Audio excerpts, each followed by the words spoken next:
curves embrace. Trying to run from the math, but it smacks the face. YouTube vids clean, conspiracies thrive, but the stars don't lie. They dance and jive. Experiment repeatable, tested, done. Flat claims, flat line under the scientific sun. Round we spin, yeah, facts go relentless. Empirical proof, got 'em feeling defenseless. Curious UK globe with rhymes resounding. Flerf Derp I, these facts I'm pounding. Ride pops don't look for a pancake map. Pilots laugh at the claims, leave them in the gap. Gyroscopes hum truths, keep the planes aligned. While first play jigsaw with a missing mind.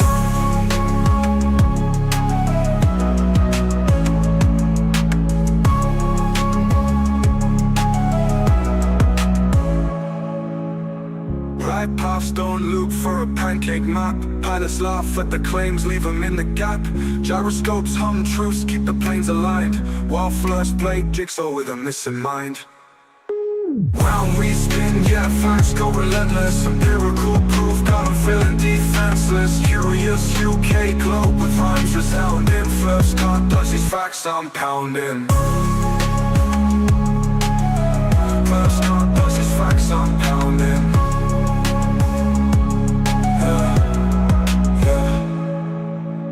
Gravity's the force, pulling truth to the ground. Apples don't fall sideways, we orbit profound. Lunar eclipses, drop shadows and curves embrace. Trying to run from the math, but it smacks the face. Yeah. YouTube vids claim, conspiracies thrive, but the stars don't lie, they dance and jive. Experiment repeatable, tested, done. Flat claims, flat line under the scientific sun. Flight paths don't look for a pancake map. Pilots laugh at the claims, leave them in the gap. Gyroscopes hum truths, keep the planes aligned. While Flerf's play jigsaw with a missing mind.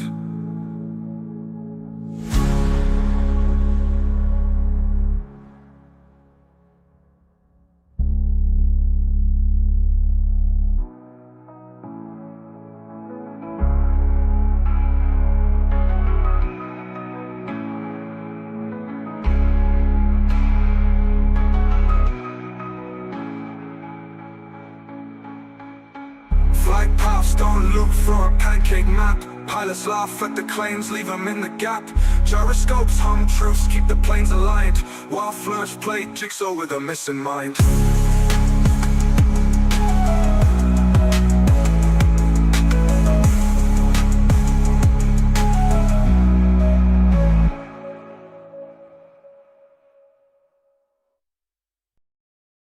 Flat earth theories getting pounded in the spheres. Blinded by the knob, but the evidence is clear.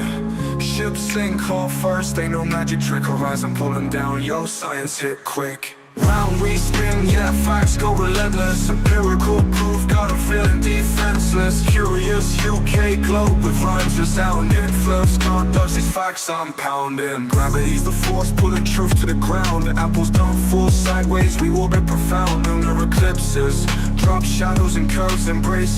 Trying to run from the math, but it smacks the face. YouTube vids clean, conspiracies thrive, but the stars don't lie, they dance and jive. Experiment repeatable, tested, done. Flat claims, flat line under the scientific sun. Round we spin, yeah, facts go relentless. Empirical proof, got 'em feeling defenseless. Curious UK globe with rhymes resounding. Flerf Derp I, these facts I'm pounding. Ride paths don't look for a pancake map. Pilots laugh at the claims, leave them in the gap.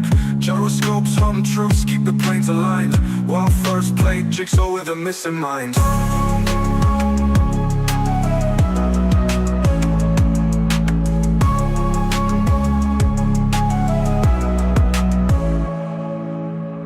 Ride paths don't look for a pancake map. Pilots laugh at the claims, leave them in the gap. Gyroscopes hum truths, keep the planes aligned. While Flerf play jigsaw with a missing mind. Round we spin, yeah, facts go relentless. Empirical proof, got 'em feeling defenseless. Curious UK globe with rhymes resounding. Flerf Derp I, these facts I'm pounding. Flerf Derp I, these facts I'm pounding.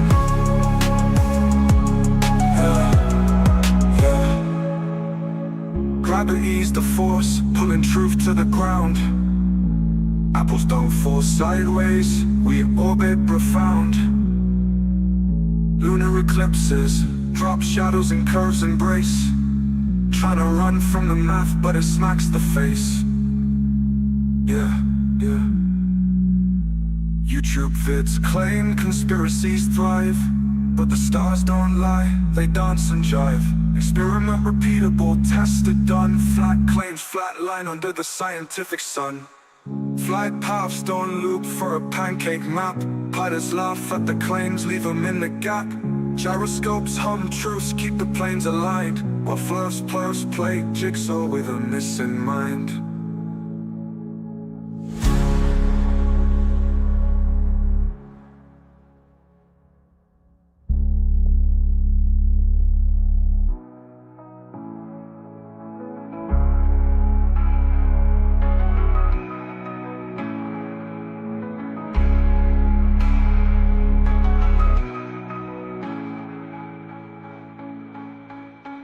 Flight paths don't look for a pancake map. Pilots laugh at the claims, leave them in the gap.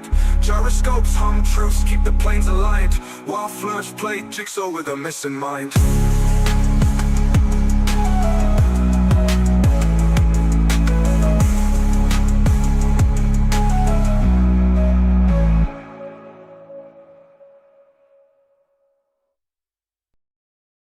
Flat earth theories getting pounded in the spheres, blinded by denial, but the evidence is clear.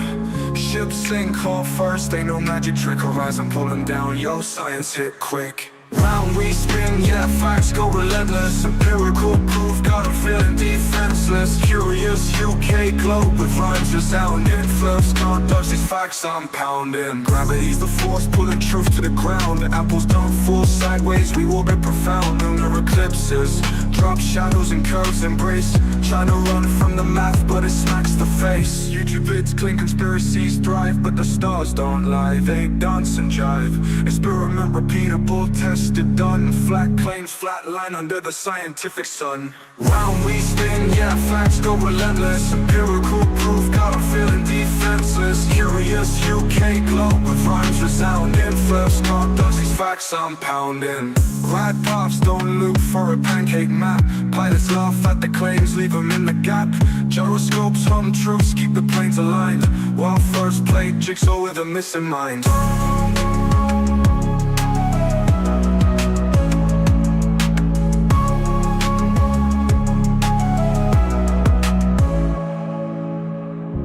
Paths don't loop for a pancake map. Pilots laugh at the claims, leave them in the gap.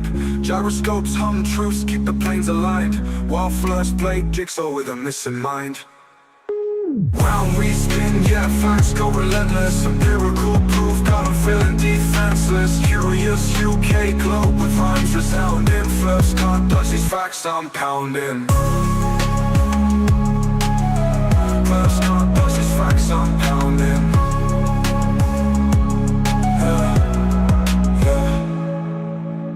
Gravity's the force, pulling truth to the ground.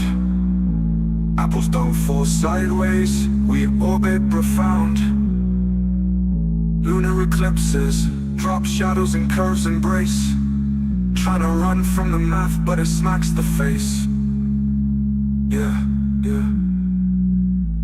YouTube vids claim conspiracies thrive, but the stars don't lie, they dance and jive.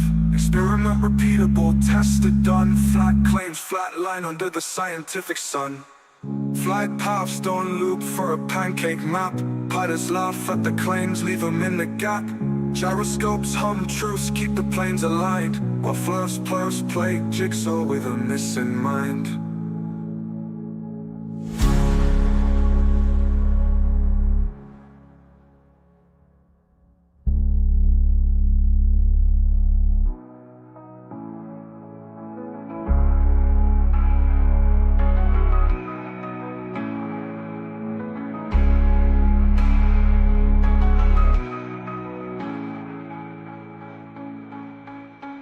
Flight paths don't look for a pancake map. Pilots laugh at the claims, leave them in the gap.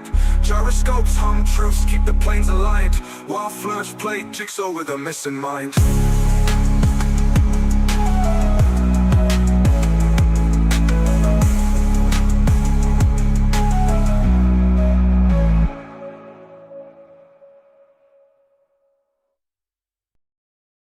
Flat earth theories getting pounded in the spheres, blinded by the knob, but the evidence is clear. Ships sink hull first, ain't no magic trick. Horizon pulling down, yo, science hit quick. Round we spin, yeah, facts go relentless. Empirical proof, got 'em feeling defenseless. Curious UK globe with rhymes just out in Flerf can't dodge these facts I'm pounding. Gravity's the force pulling truth to the ground. The apples don't fall sideways, we orbit profound. Lunar eclipses, drop shadows and curves embrace. Trying to run from the math, but it smacks the face. YouTube vids clean, conspiracies thrive, but the stars don't lie, they dance and jive. Experiment repeatable, tested, done. Flat claims, flat line under the scientific sun. Round we spin, yeah, facts go relentless. Empirical proof, got 'em feeling defenseless. Curious UK globe with rhymes resound. Flerf can't dodge these facts I'm pounding. Right paths, don't look for a pancake map. Pilots laugh at the claims, leave them in the gap. Gyroscopes hum truths, keep the planes aligned. While first play jigsaw with a missing mind.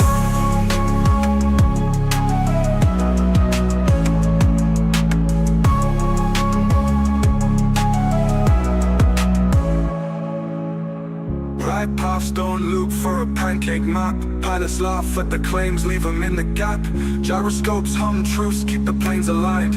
While first play jigsaw with a missing mind. Round we spin, yeah, facts go relentless. Empirical proof, got 'em feeling defenseless. Curious UK globe with rhymes resounding. Flerf can't dodge these facts. Spinning truth round the axis, that's a factual ride. Flerf's fumbling hard, trying to run and hide. We got that gravity pulling, you just drifting through. Science slaps empirical, stick to the glue. Round pound, sharper minds, we probe for the real. History stacked tall, experiments that seal. Curious minds, globe-trot evidence rolls deep. While Flerf's count shadows, we night sky sweep. Ericsson standings flex with them shadow lines. Measured Earth's curve, no conspiracy signs. Dropping mics like Newton when his apple fell. Maths to beat, y'all theory stale like a cell. Foucault's pendulum swinging to expose. Rotation so true, no Flerf can oppose. Telescopes beaming, Copernican frames. Centuries stacking, Flerf's out of their games. Round pound, sharper minds, we probe for the real. History stacked tall, experiments that seal. Curious minds, globe-trot evidence rolls deep. While Flerf's count shadows, we night sky sweep. Launching satellites, proof in the pics. Flerf screaming tricks, we dropping data bricks. Physics and logic on a level supreme. It's a curved reality, splitting Flerf dreams.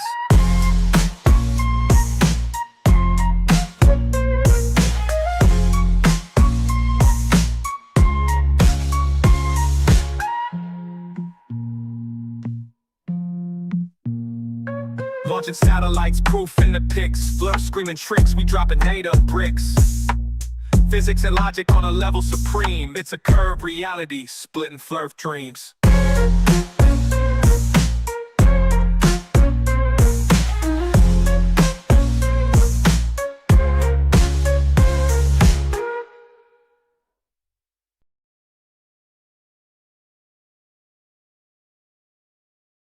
CK debunks, where the Flerf Derp is running hot. Hey, how's it going there, everybody in the chat?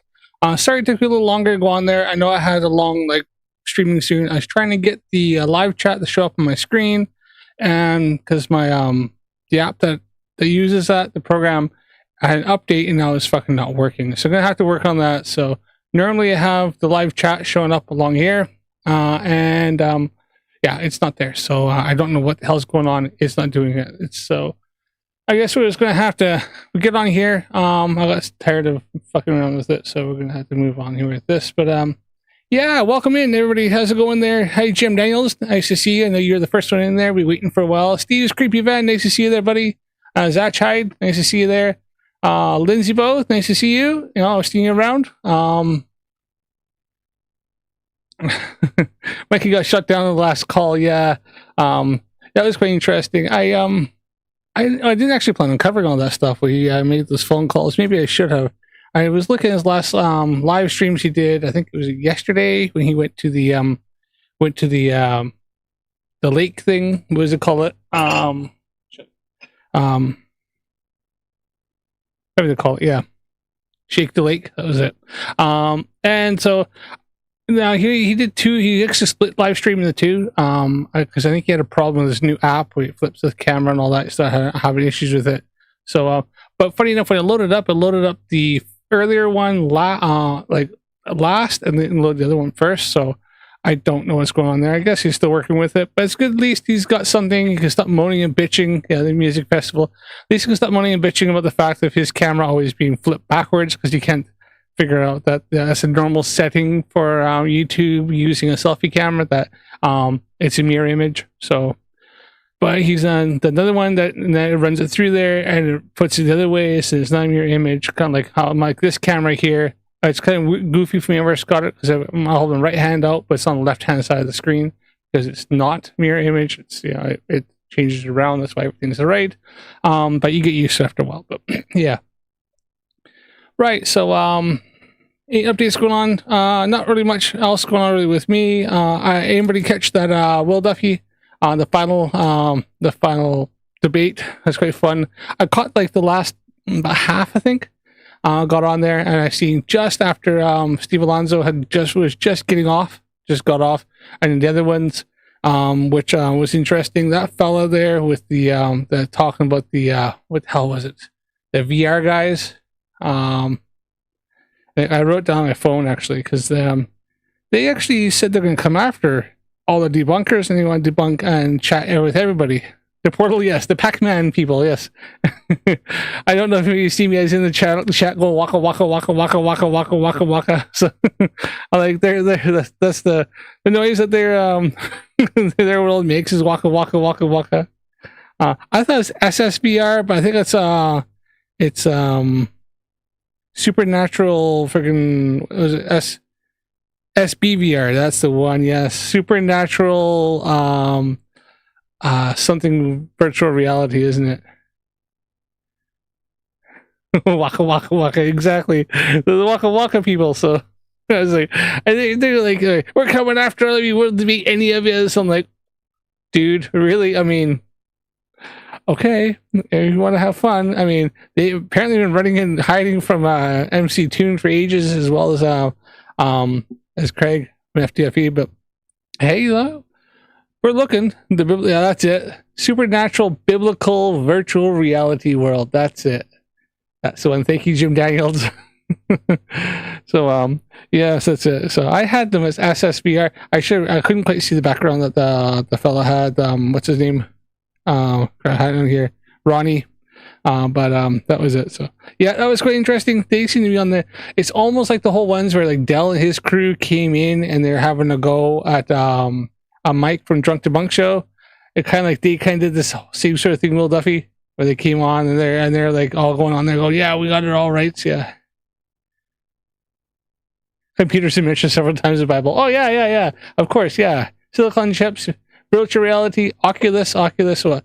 They see Oculus 2, but really, come on, it's more like Oculus 2000, right? You went on to, right? You know, because they had them back in biblical times. Well, actually, Oculus 2000, but they just cut out the other zeros because it was just too many, right? So I'm tempted to check them out. Actually, they are definitely on my list. I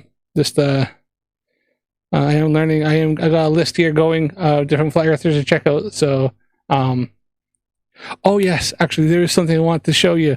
Right, just reminded me here. Right, crap. Okay.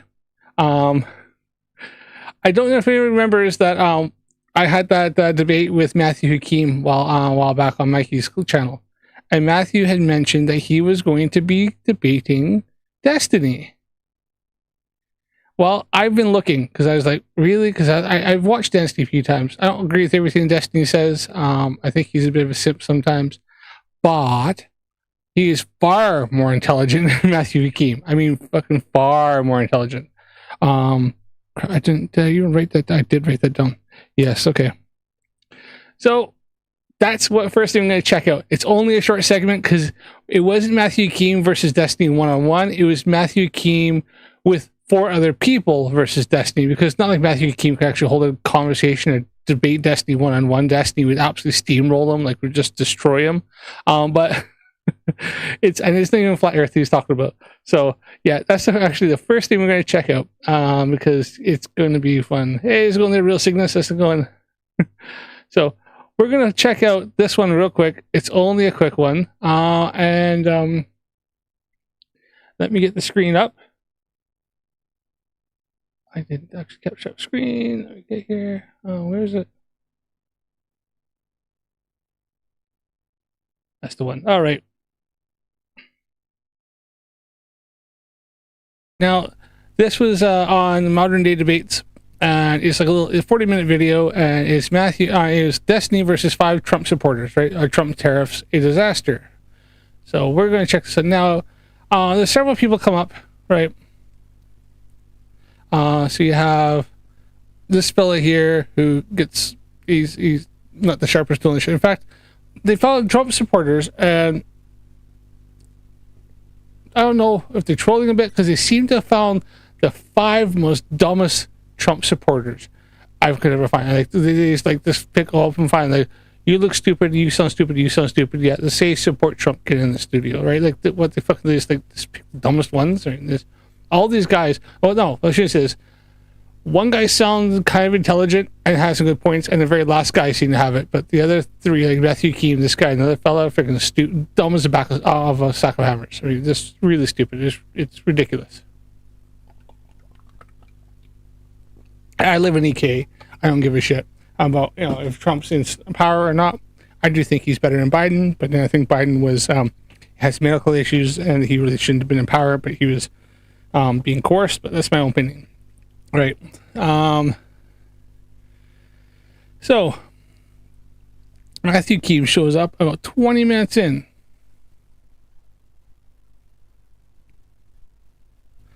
I mean, this fella here, he was not too bad. He had some good points, and he seemed to be pretty, he seemed to have at least some gray matter between his ears.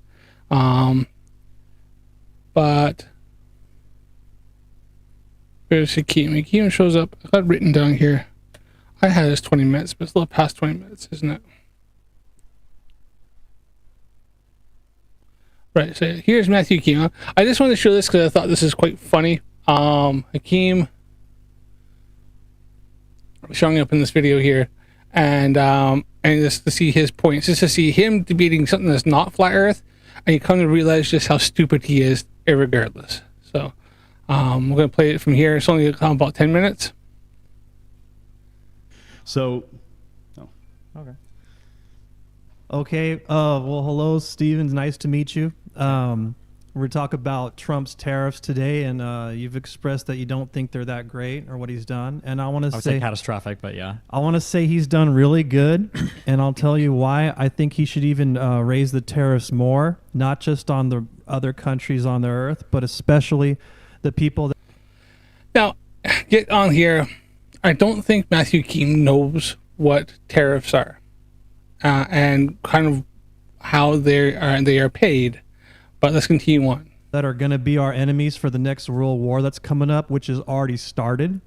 I'll talk about that a little later. But what I think one of the best reasons for Trump to raise tariffs even higher than they are now is because there's so many illegal immigrants coming here, being led into the country.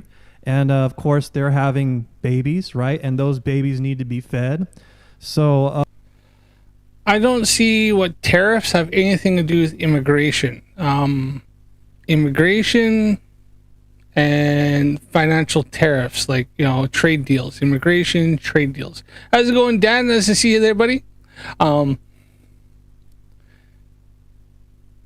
No problem there, Dan. I was on anyways. I didn't get on until about, not long ago. But I mean, on for 10 minutes or so. So, look forward to it. I got a banger coming there, Dan. Excellent. Look forward to it. Always look to see your videos. So, I'm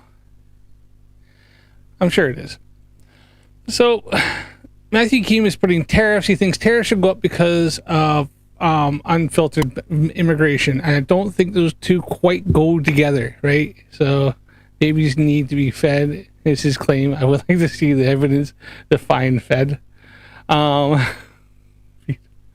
I like to see the evidence, Steve, tariffs and how immigration and immigrants having babies have anything to do with each other. That's just they don't quite seem to conflate. Like I said, I don't think Matthew Keem knows what tariffs are. Let's continue on. I think instead of just like punishing the citizens of the country, right, by raising taxes on them, I think it's a much better idea to sort of get money from a different source other than the United States taxpayer to help with this problem that we have of this influx of illegal immigration through that open border, which is another thing Trump did good to at least address the idea that it's sensitive, like it's a danger to have it, especially with this coming world war, how there's fentanyl coming through that open border, and which is coming from China. I don't know if you guys have information about that, but it's being Yeah, so I'm still not seeing how. Now, remember, the title here is "Are Trump's Tariffs a Disaster?" So he's brought up unfiltered immigration. He's brought up obviously different illegal substances coming across the border, being fentanyl and all, and he says he doesn't want taxes to be raised on the American population. Now, see, I don't think he quite realizes that if tariffs go up for incoming goods, so let's say coffee, right? Coffee, goes up, and they put on a 50% tariff. So it's any coffee that comes in from Colombia, they're going to charge tack on an extra 50% on top of that. Guess what? That expense gets passed on to the consumer because it's more expensive to bring that product in. So then it's going to be more expensive to sell that product. They need to recoup their investment. They've invested more. They've had to pay 50% more. So now that the cost goes up 50%.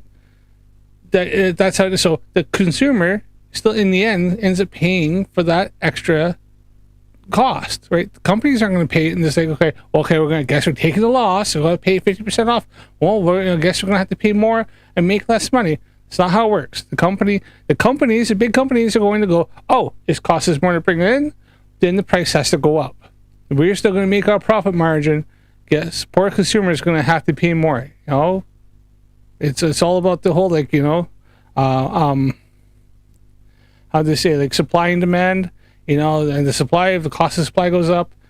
The cost you bring it in, it costs you more to have. Then the price has to be. Then the price to sell it goes up more.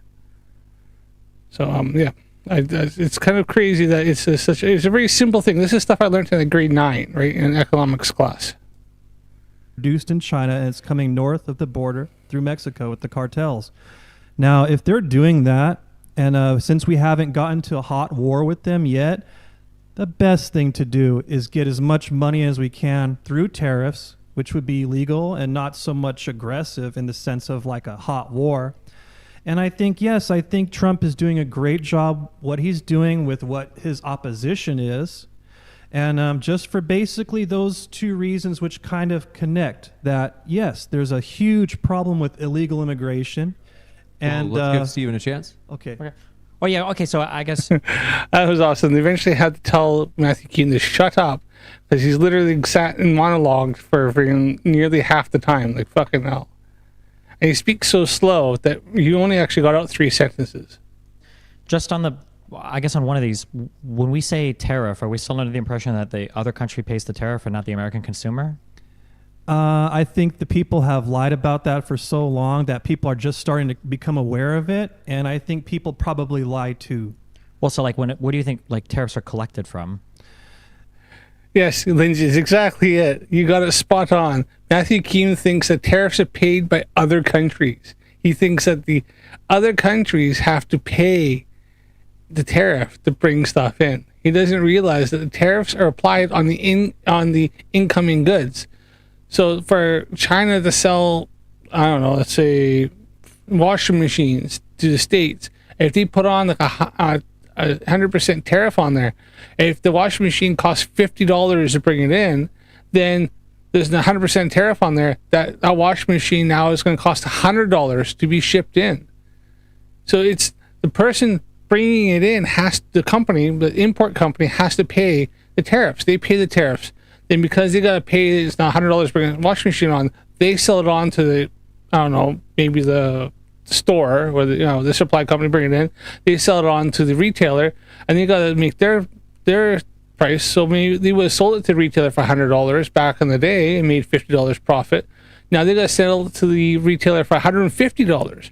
Retailer's going to turn around and they'll sell it to you as a customer, and now they're going to sell. They need to make their money back. They've bought it for cost $150 off the import company. So now they're going to turn around and sell it to you for $200, $250. When maybe last year you would have got the exact same washing machine, would have cost you $150 because they would have bought it for $100 and made $50 profit. Like, I know, freaking. I know my numbers are not right, but you get the idea, right? So it gets passed on, but the import company's got to fucking pay the tariff. The idea behind it is to encourage companies or importers or whatever supply companies to not buy off China, but buy off maybe America or buy off another company or a country or something like that. That's the whole idea behind it. But that's not always the way it works, because maybe in the United States it costs $200 to produce that same washing machine. So even though it costs $150 or $100 to buy it from China, they'll still buy it from there, and they still charge you more. Or maybe the infrastructure isn't there. Maybe the manufacturing isn't in the country. So they're still going to buy it. They're still going to get the same LG washing machine from somewhere else, from China, and import it in. Well, exactly like I just said, get it from these countries. They want to make deals with the United States, China. They're a massive producer with all those coal power plants that they're able to produce a lot cheaply, and they need a market for that. Well, sure. I mean, they have the entire rest of the world, not just the United States. Well, the rest of this earth does not have the economy like the United States. The rest of the earth has a far bigger economy than the entirety of the United States. Right? Pardon me? The rest of the world combined has a larger economy than the United States. Oh, right? so that's what you're saying. So I guess you're proving my point then. If the rest of the It doesn't fucking prove his point at all. In fact, it completely contradicts his whole point. Like, Hakeem's so stupid. I think what it is he lives his own little world, and in his ears, he only hears what he wants to hear. Like, I don't know if he has the hearing aids that have like a filter on them, that he filters out just whatever goes in. So he may, like, he's got some guy in the background with like a microphone going, Matthew, what I actually said is that you're proving he's just proved your point. Yeah, that's it. Yeah. Like, fucking look what? It's just amazing what he hears. He just fucking doesn't hear anything. Like, people speak, and he must be sitting there like a chimp in his ear going, like, fucking just doesn't hear anything. economy is bigger than the United States, then yeah, we should get as much from them as we can. Well, I guess, but what I'm saying is that, like, if there's a tariff that we enact against another country, a tariff is something that a consumer in the United States pays when they import something. That's an import tax. I don't think Americans should pay more. I think we should pay less. But that's what a tariff is. No, I like I just said, we shouldn't pay more. But we should get more money from the other people. A tariff is, That's how a fucking tariff works, you absolute fucking moron. Like, holy shit. I'd seen this the other day. I thought, no, I gotta play some of my stream. This is funny as fuck. It's an import tax, right? Excuse me? A tariff is an import tax. Like, all the money collected from tariffs is just more taxes that are paid for by Americans. Yeah, that's why they need to work these deals out better. So that the... See, Matthew Kima doesn't have a fucking clue what a tariff is. Not a clue.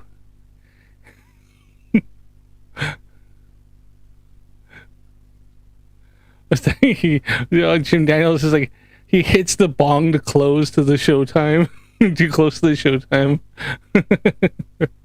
Fuck. Yeah, he hit something. I honestly, Jim, I don't think it was the bong that they hit him too close to the showtime. I think it's his mom dropped him on his head one too many times. Come on, fucking this. That's not even freaking weed. That the first guy was on weed, and he had made more sense than this guy. United States taxpayer isn't covering the burden for all this humanitarian efforts that are humanitarian efforts not anything to do with tariffs. Tariffs are just when you import goods. Yeah, fucking this completely segues into something else. Like, that's just a freaking like a lot. Like, what is that? That's a freaking red herring fallacy right fucking there. Brings up freaking humanitarian. Fucking humanitarian has nothing to do with tariffs, you absolute fucking moron. Like, holy shit. Immigrants that people are like okay with, like so how it's okay to bring them here. And immigration is a separate. This idea that's okay to make other countries better before making our country better. Do you think that's the whole thing about America first. Are there other countries that are better than America right now? I didn't say that they were better. Okay, I agree. Oh, can I do a David Attenborough? I can try. If not, I do actually have a friend who does a really good one. He's done videos because he works as a doorman, and he'll do something like, you know, I probably could start something out for you.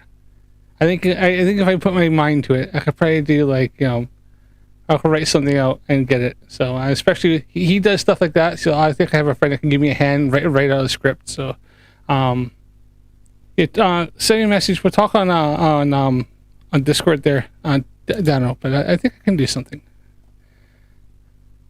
I think I could work something out. America's the best country. I We're agree. in charge. We're the leader. And there's a lot going on. So, Sure. yes, of course, like the Godfather, they got to pay tribute to the Godfather. But the they got to people paying kiss the tribute- rings. Do you understand that tariffs are an import tax? Yeah, I understand that. So when China wants to sell their products here, they All right, I'll sort it out. Daniel, don't worry, mate. If I can't get it something that works, I know somebody. I have a friend that 100% he'll do it for me, and he'll do the right accent. they should not be as expensive as they. But I think I'll be all right. So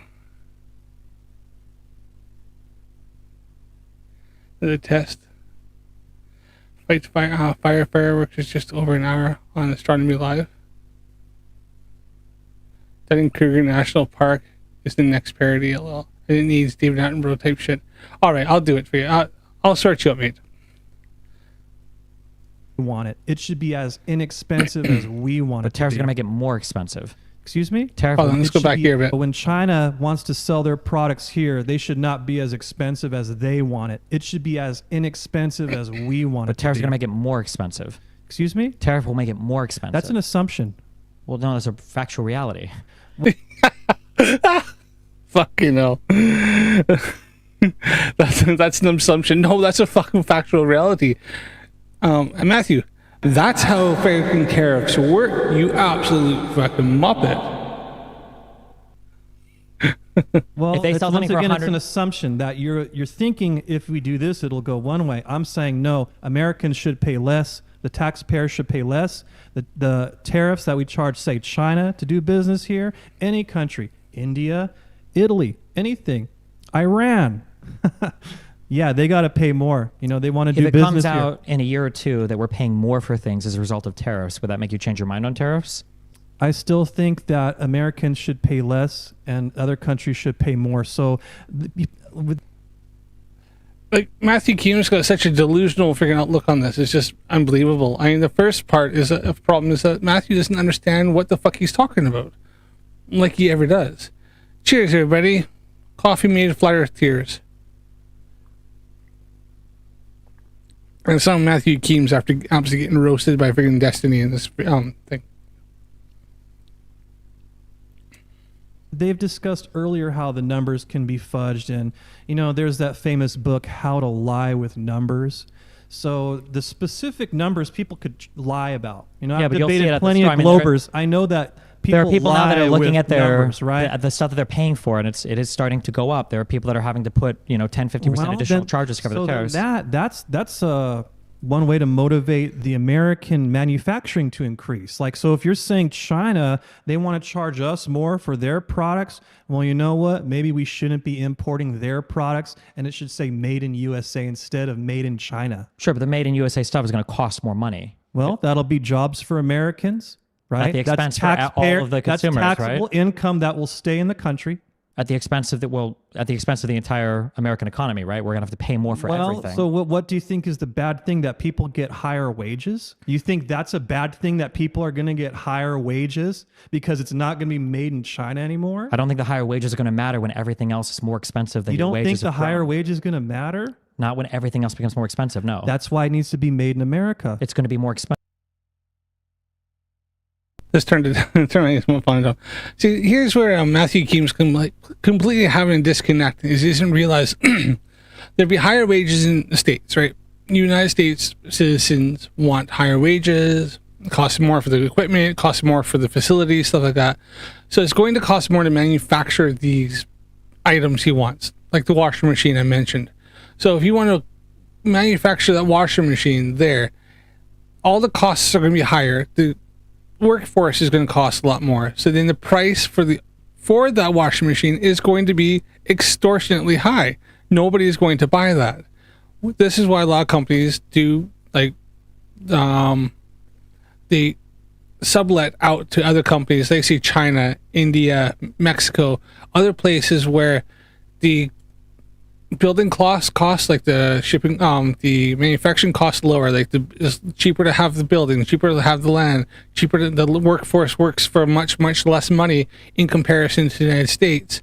Like, so the United States dollar has a lot more power over these other places. So $1, you know, spending $1 US may be worth maybe $2 or 2 pesos or 2 yen or whatever like that. So because of that, then the costs are cheaper. So it's cheaper to actually have it manufactured over there because it's so much more cheaper, and then ship it over.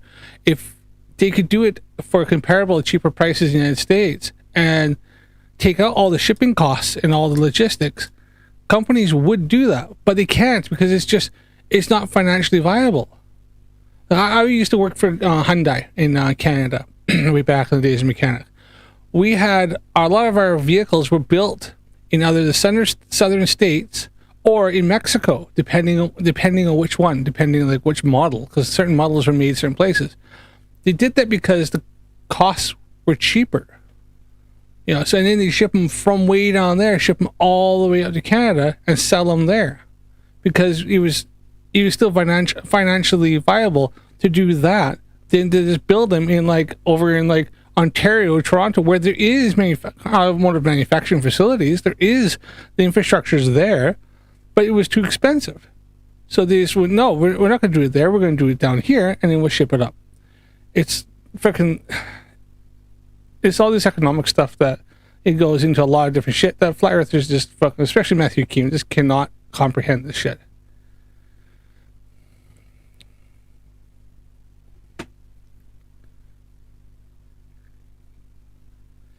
It's true, yeah. Leota's, there is limits. Obviously, first thing you have to do is be able to build the factory. So you have to have all that money, investment, and everything into getting the land, building the factory, getting stuff, getting the workforce. Then you also have to look. So they have to look at what's the investment. Is it worth investing and having that investment? And then is the manufacturing going to offset that, where they're going to make profits? Because it comes down to it. Every company in the world wants to make profits. They want to maximize their profit.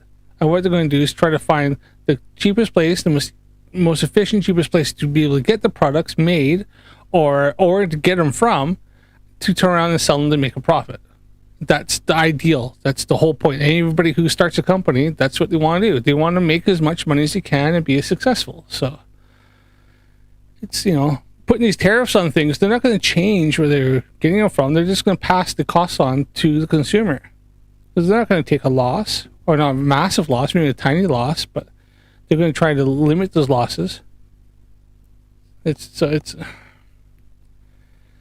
can see where Matthew could be trying to argue against it or for it, maybe, but he's doing it in a really, really stupid way. Once if it's made in America. Well, I mean, once again, that's an assumption. I'm operating more on like the principle. Yeah, well, the principle also doesn't make any sense. The made principle, in USA, we should have more manufacturing. We should not outsource our manufacturing for anything to other countries. So should we make every single thing that we consume in the United States? I think that would be a perfect idea. I think the North America and South America are big enough and work well enough together that we could just say peace out, rest of the earth, and just be.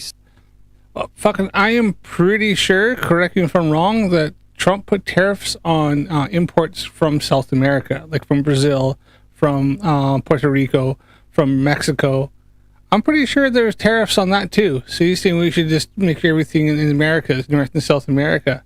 Yeah, I think there's also some issues where the U.S. has some issues with places like in South America where, you know, they don't quite get along very well with them. So.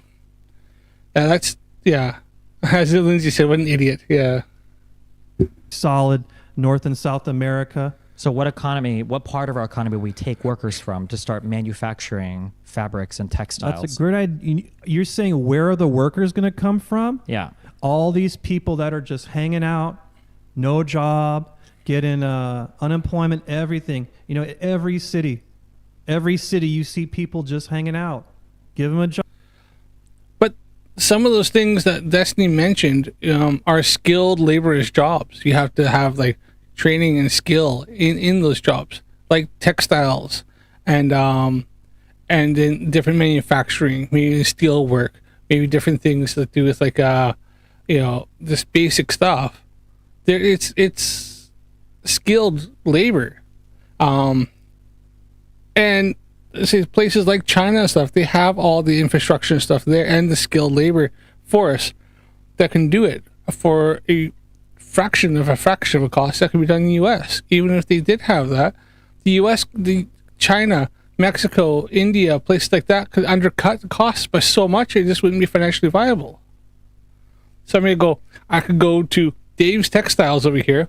He's going to charge me, I don't know, $5 a t-shirt for me to manufacture my t-shirts, or I can go to, Ahmed over here, whatever like that, from India. I probably got the name wrong, I'm sorry. Who can do t-shirts for 50 cents. Who am I going to go with? Well, this guy, I could buy his t-shirt for 50 cents and it's going to cost me $5 to bring it in. I've paid $5.50 for a t-shirt, but Dave over here can only do it for 10. I'm going with the other fella. I'm going with India, right? Because I can get for pretty much half the cost. Job. You So know, there'll Trump be says at right that now that time there'll be a robot. It'll be like artificial intelligence.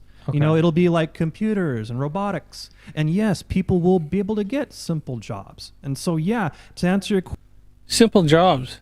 So Matthew Keene doesn't realize that a lot of these, the robotics coming up and AI is actually one of the first things going to take over is simple jobs. Like the people who go and like collect trash and pick up litter in the park. They're going to have a robot for that. I've seen something where look at robots that literally can make a freaking 3-course meal, and they can do it with like absolute precision, do almost as good as a chef. No, within means, but it's also perfect cleanliness. You don't have to worry about any hygiene or anything like that. The robot's clean, and then also it doesn't stop to take a smoke break. It doesn't get pissed off and start freaking throwing temper tantrum because something got sent back. It doesn't. It's so. They're actually already coming up with these robots that can literally do things. And where's the first place those are going to end up in? They're going to end up in fast food. The fast food workers, your McDonald's, your Burger King, your KFC, your freaking Popeyes, stuff like that.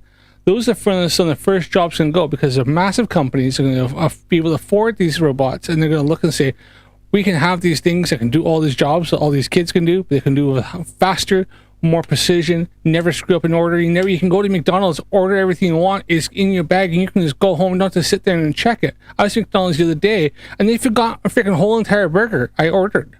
I had to go through it, and then I thought I ordered freaking regular freaking chicken nuggets that got spicy ones. My kids are freaking going off their head now. That was my fault. I didn't realize I pushed the wrong button. But I ordered something like called a Big Arch. It was like a big double burger. I ordered the whole meal. They gave me the drink, gave me the fries, didn't give me the fucking burger. And every single time there, I have to check on order because almost guaranteed they'll leave a whole entire item out. I think once I ordered 20 nuggets, they left the 20 nuggets out. But one of the places like this, you think Matthew Keene thinks that they're going to have the simple jobs. The simple jobs are the first things going. The simple jobs like your fast food worker, your guy working in the park that mows the lawns and cleans it up. Those are the first ones that AI is going to, and the robots are going to take over. They've already got them going. They already are on the market. They're already starting to work out. So yeah, all these shit. Yeah, and Jim Daniels said self-driving taxis or Ubers. Guess what? Now they're not working as good as they want to. They're still growing pains, but they are some of the first things that are going to go. So they're not going to have these simple jobs. Now you're going to have these untrained, low paid, untrained workers. People coming up. See, kids. One of my first jobs was working at McDonald's flipping burgers. I ran the burger station and the bun station.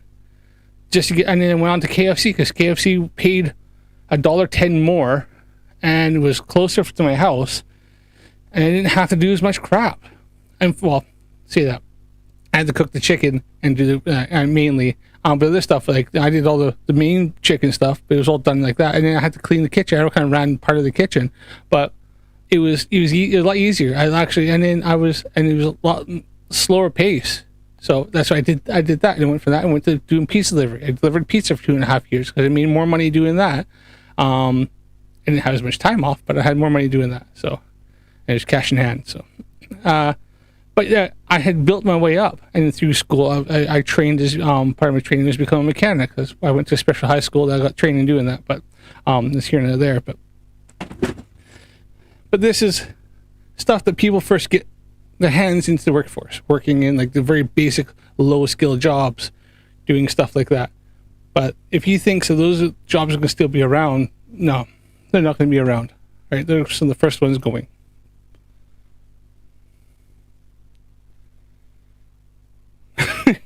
No way. Wicked Fish, I once ordered a cheeseburger, got it with everything it should have come with except for the fucking burger. I just don't understand. I don't understand. I used to work at that job, and I've seen where the McDonald's in my area. You can see back into the kitchen pretty well. They've got pretty open kitchens. I've sat there and watched. They actually do less fucking work than I did when I was 16 years old, and we never fucked up nearly as much as I see here. Like, it's almost guaranteed to go there. They will screw up your order, and I'll do like simple order, maybe like 20 nuggets, a double cheeseburger, and normally a kids chicken nugget Happy Meal, and normally whatever, like they'll have, like, right now they have something called the Big Arch. It's like a double quarter pounder. It's close to, it's actually half decent. It's as close as you get to a Whopper, because the Burger King from here is not very far. It's actually far away, and it's stupidly expensive. But yeah, I guarantee they screw up almost every single fucking time, and I don't understand how they can do that. Because they got more staff than we ever had in McDonald's I worked at. They're not nearly as busy. They're half as busy. They have twice the staff, and they still fuck it up every single time. It just blows my mind how they can do that. Like, I literally have like 3 managers on all times. Who's not checking these orders? They have the thing freaking plastered to it. They don't even have to have staff working at the front taking your order anymore. You have to do it all by the freaking screen. It's ridiculous. Question, where is that labor force going to come from? It's going to come from the United States. So it's absolutely not going to come from the United States. We absolutely don't have enough workers to cover for all of the imports that we do from other markets. It's not an assumption, it's reality. True. It's not assumption, it's reality. If it's anything like when I was living in Canada, the work market was that bad for trying to get labor. I think, example, there was a restaurant opening up. They were offering, just to get wait staff to come in, they're offering them, I think, the first month's pay up front and a free trip to Mexico just to come and start working there because they needed staff that bad. Like, people could, when I lost a job once. Well, I didn't lose it. Okay. I worked for a dealership, and what they did, and this I realized as I got older, this is a common practice, is that during the busy time, they'll hire on like a lube tech, like a kid wanting to get into, and they'll promise you that they'll put you through apprenticeship, because your apprenticeships, dealerships and stuff, at least in Canada, dealership will pay for your apprenticeship. They'll pay for your schooling and stuff like that. They'll send you off to school. If you do like a private shop, usually you have to pay for your own schooling. You got to take the time off, pay for your make sure to apply for your CPP and all that, because you're actually technically laid off for 2 months. Well, you go to school for 2 months, but you have to pay for it. If you go through a dealership, like a big company, they'll pay for that, but you kind of have to. The idea behind this is that they pay for it, you work there, and then you continue work there, work off how much they've invested into you. So I worked at this GM dealership. They hired me on, promised to put me in an apprenticeship. I realized, I kept asking, they realized they hadn't put me on. They go, oh yeah, we will. Oh yeah, we will. And what they do is to do this to these kids, have them come in because it's busy. Usually around this time of year, when all the oil changes and stuff go up. Keep them there for 3-month probation, whatever it's got, and they'll fire you at 2 months and 2 weeks. So 2 weeks before your 3 months is up, the probation period, where they give you a reason, they sack you. And that's what happened to me. And I kind of panicked for a minute, and then realized that the job market was that dire for manufacturers. I lost my job, got sacked, and about 3 days later I had another job. I wasn't even out. went and started putting applications up, bam, bam, bam, and I had like loads of calls. And it was even worse. So him saying that there was, and it comes down to the fact that there wasn't enough workers. There just simply was not enough people to do the jobs. Anybody gets sacked from a job, you walk off one job, you get fired from one day, job, you have another job next day. So what Destiny's saying is true. There's just not enough people. And especially talking McDonald's and all the low-level jobs that nobody wants to do. There's just not enough people. Nobody wants to do them. Well, who wants to do that? Nobody wants to flip burgers and stuff and be greasy and get paid like minimum wage. I was on $4.50 an hour, $4.50 an hour, and I was working until midnight because that's where McDonald's is open until freaking midnight. As a kid in high school, don't know how they got away with that shit, but it was the '90s, so. The unemployment is low enough that we don't have all of these right extra now, workers. And the fact of the matter is that the deals biggest with China, you say bad right? deals, but the most important places that America is making progress in right now are fields like artificial intelligence. I don't know what we would take from that to mine coal or to manufacture textiles. Well, the AI would be able to do it effortlessly without even having to. If the AI could do it effortlessly, why isn't the AI doing it now? It takes time. But AI, so textiles and mining coal. Now, I imagine Matthew Hakeem has never even fucking looked into a mine or a coal mine or any kind of mine. I've literally been inside a mine that, what the hell they're mining for gold. It was in South Wales. And you know what? And it got shut down because I think there was they got too close to an underground water source or something like that. But it went really far back in. I'm telling you, it was a different world. It was a lot. You have to be a special kind of person to be in there. And they did the whole thing, went back in, and we had the helmets on with the cams and all that. And they said, all right, let's turn off all the cams. And they just turn it all off just to show you how freaking dark. I mean, there's dark and then there's that dark. It was bleeding insane. But just to be in there and going through what they had to do and crawl through different things and stuff like that, it was a different kind of world. And in coal mining, yeah, it's not, it's not one faint of heart. People, there's something called the black lung for a reason, and it was usually coal miners from breathing the coal dust and stuff. Back in the day, I'm talking back in the day, like 80s, 1980s, 70s, 80s. They had coal mines here, and people, like, there's families, but you come out, you black head to toe, and you're breathing in that stuff. And nowadays you have, you have PPE and all that other stuff like that, probably a lot of other stuff. I don't know if even coal mines would be the same nowadays, but they're trying to get rid of coal anyways because it's, not the best for the environment. So that's kind of stupid. People are uncomfortable with it. It needs to be more or less rolled out in a major way.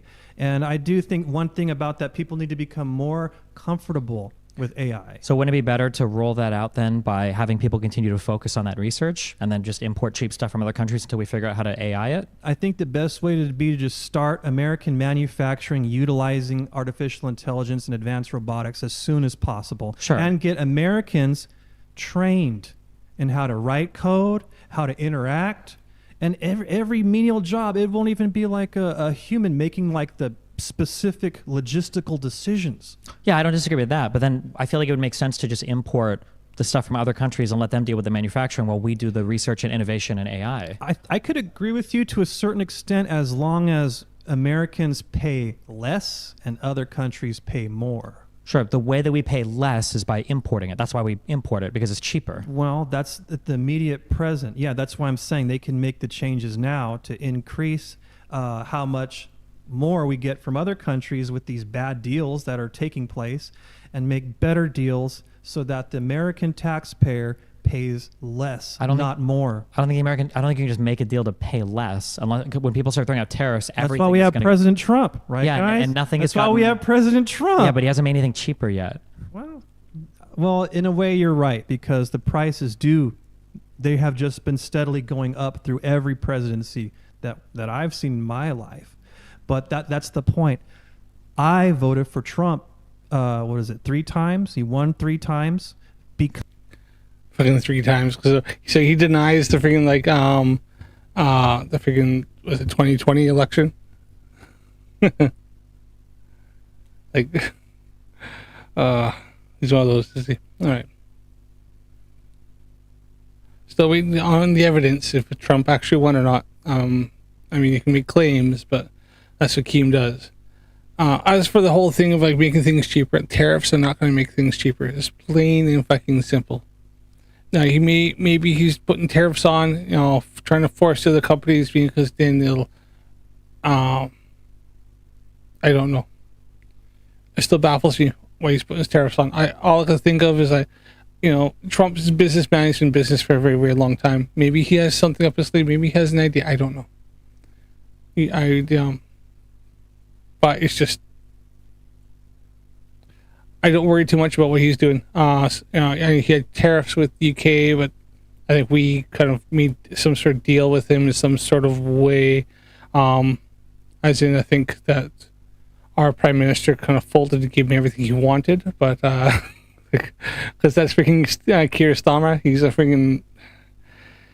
a wet wipe, but yeah, it is what it is, you know. I don't know much longer he'll be in power, because there's a lot of kickoffs going on right now in this country, especially over the immigration and stuff like that. There's all the boats coming in. There's just so many people coming over on boats they're unvetted. They come over, they stick them in a hotel, they give them loads of money, they give them food, they give them a cell phone. Here you are, put you up in a 5-star hotel, 4-star hotel somewhere. And then we're starting to have problems where some of these people are not the best kind of people, and there's activity going on because they think they can, because they think that we're a soft touch, and they're not wrong, which is bad. So yeah, the country I'm in, it's things are going down really fast. But yeah, because he's saying the things that are true to me, that America should be first. If we are Americans, like, I don't know if you're Canadian or something, you're American? Very American. You're American? What do you want, like, some other country to be doing better? Do you want America I don't think to any be other country servicing is them doing better. I think America is doing the best right now. I don't think other countries are doing better than us. I think there's a bad assumption that every game is zero sum, and if somebody else is winning, that we're losing. But when you go to the store and you give them $10 for, I don't know, for whatever you buy, you're both winning in that transaction. You want the thing more than they want the thing, and they want the $10 more than... You mean like if we have allies, right? If we have allies... Good one. Good, Steven. so that was the end of that one there. So yeah, I mean, if you remember, Matthew Keem thought he was going to walk in there and absolutely just freaking wreck freaking Destiny, Steven there, but that was quite embarrassing. That was embarrassing for Matthew Keem. Well, yeah, that's a good point, Lindsay. Why would you want other countries to fail? And that's it. He's just going, we just want other countries, they should pay more than blah blah blah. But how other countries to pay more? Now here's the thing though. The U.S. does have manufacturing to do certain things, but if the cost of doing business is too high with the United States, then other countries around the world will go somewhere else. And there's other places that can do kind of the same things, at least, or there'll be other countries that will start doing those same things, and they'll do it for cheaper. Places like China and India and Mexico, Brazil, different places, you know, maybe like, you know, if you think, trying to think where else you get places from. Japan, this stuff, more expensive in Japan. Spain, places like that. Yeah, I know FTF, he's going live in 10 minutes. I've seen that he's going live at 11 o'clock. Is that 10 minutes? It was supposed to be 11 o'clock, he said, but yeah, thanks. I think he's doing something with Ostowitz is talking about aliens or something like that. Right. Well, I'm going to continue on doing my thing. Yeah, unless FTFE wants to have a co-host come on and have a little chat with him. I don't know how his concussion's doing, or how his leg's doing. I know that was quite bad.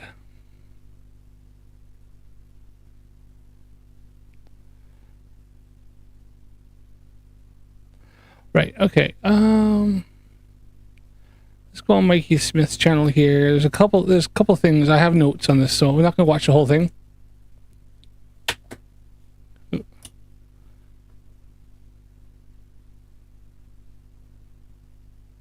Again. All right, where is it here? 4805.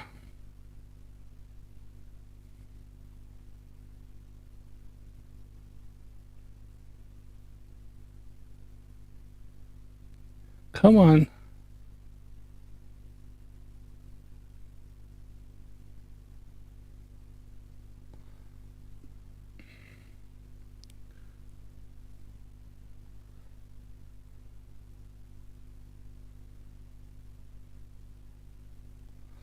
Scrub through this. I should have had this queued up, but I was busy doing stuff. I was listening to this today. Yeah, he fixed his camera with his it's called Prism Live. He's found an app they can run through. He runs through his phone through and he runs YouTube through it, and apparently it worked. So okay. Chat and then swipe up. What? Yeah, here. Remember these in school, guys? Look at this. Polar projection. You got to look up the definition, guys. It's Polar projection, right? So projection of what? All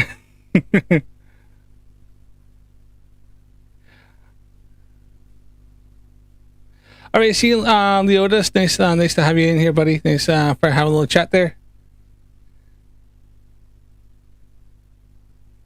Yeah, Canadian Space Advocate. He started having issues with his app at the end, where I think at one point it went off. He lost his stream. It came back up, so the channel went on. The thing went blank, and then he was looking at it, and it suddenly went and it went the other way. So I don't know if he hit something. I don't know if he hit something to make it go from a landscape to portrait, but yeah, kind of it went over, and then that was it. It ended. The stream ended, and then hours later it started getting dark, or he started up the stream again, and then he did a second stream that was like for another couple hours after this. So yeah, it kind of ended up going sideways.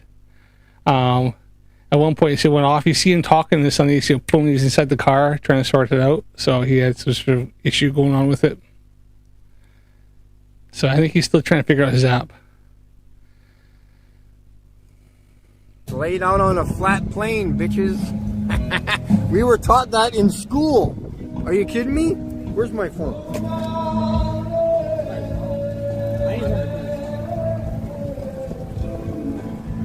Why do we use polar projection map? So there, his question is, why would you use a polar projection map? Where's the one that I looked up before? I should take a screenshot. Okay, now he's looking up one that confirms his cognitive bias. So he's looking for the one that has a couple words on it that that the first sentence is something that he likes. Remember.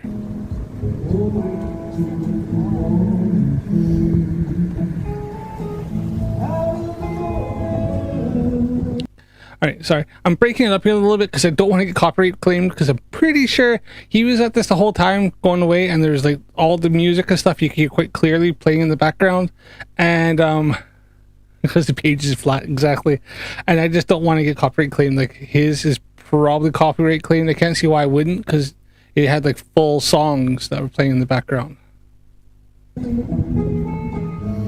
Azimuth equidistant projection. Azimuthal equidistant projection. Now remember that azimuthal equidistant projection. Now, projection of what? Remember, you're seeing projection. No, but he thinks it is, Lindsay. Provides an accurate way to plan routes, flights, and ships. It's an accurate way to plan routes, flights, and ships. Read further, Mikey. Read further, because there's more to that. There was something. Oh, here we are. Yeah, azimuth. There you go. Right there, boys and girls. Effie. So you didn't read the whole thing, but that's okay.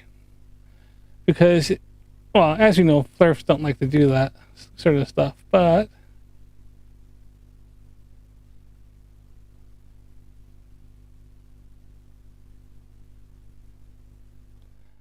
we can.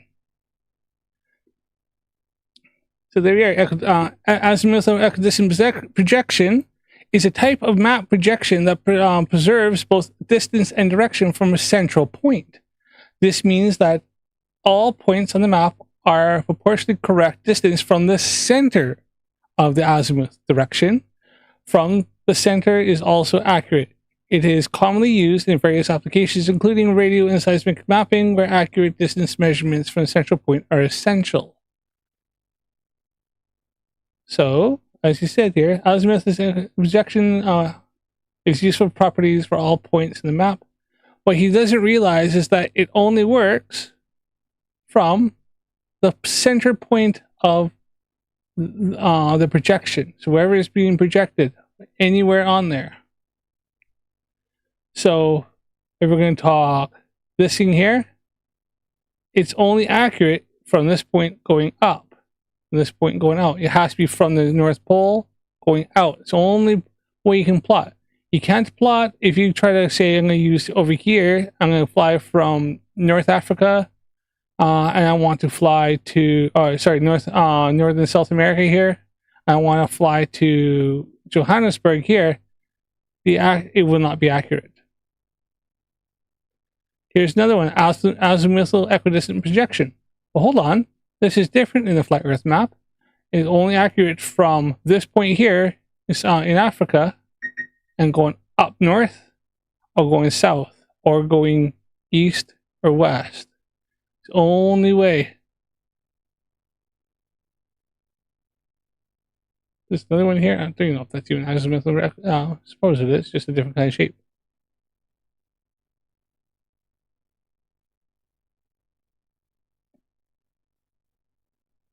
It's only accurate from here out. So he thinks it's a flat Earth map, but it's not. It's a projection of the globe. And it's only accurate from distances like this. So you have to have this point here and from there. So Mikey Smith, this is how your azimuthal equidistant projection works. To be accurate only from this point here going out, straight out from that point. You can't plot from here and go across there because that isn't central to the map, and that's not central to the map. Now if you want to go from here and go to here, you could do that. That would be accurate. I'll go from here, go to there, it'd be accurate. But not, you can't go from here to there, that won't be accurate. That's not how it works. Because it's a projection of a globe and it has problems. It'd be and it's distortion. But Mikey thinks that he hasn't read the whole entire thing.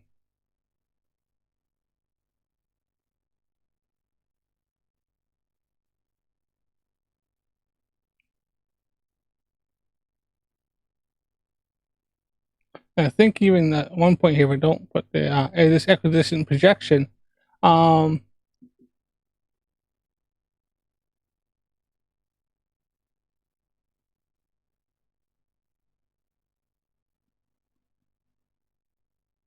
Azimuth projection is a type of projection that represents the Earth's surface on a flat plane, preserving directions to the central point and making them useful for various applications, especially navigation and meteorology.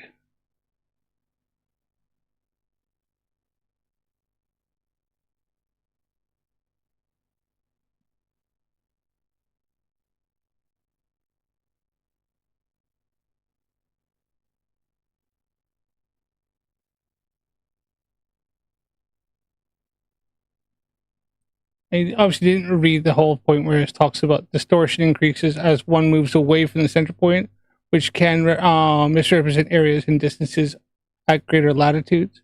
Not suitable for representing the entire Earth at once, as it focuses on a specific area. Thanks one, Mikey. So Mikey thinks he had showed something about the it is hard to carry a globe around the Earth. It's much easier to have something flat and fold it up.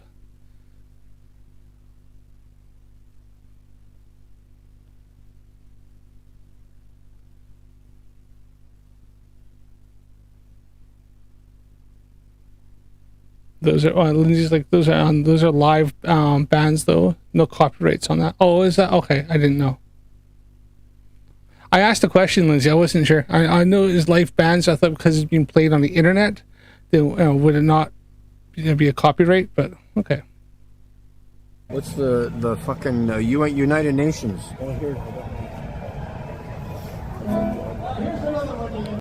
The United Nations. I love how Flerfs love to bring up the UN flag. I think I've seen one on here somewhere.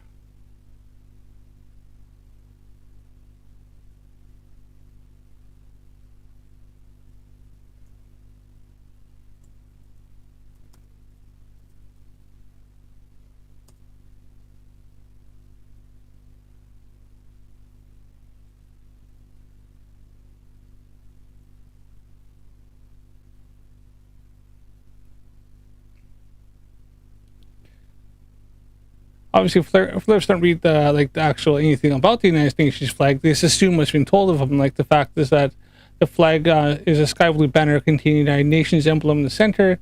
The emblem of the flag is colored white, in depiction of the world map on azimuth equidistant projection, surrounded by a pair of olive. Okay.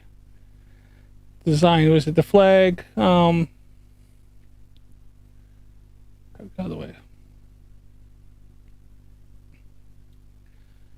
They actually they put it a certain way, or they put it sideways, and it's the fact is so you don't have one country in any kind of prominence, as well as they use the azimuth projection. The globe be oriented on the international date line projection. The map extends 60 degrees south latitude, includes 5 concentric circles.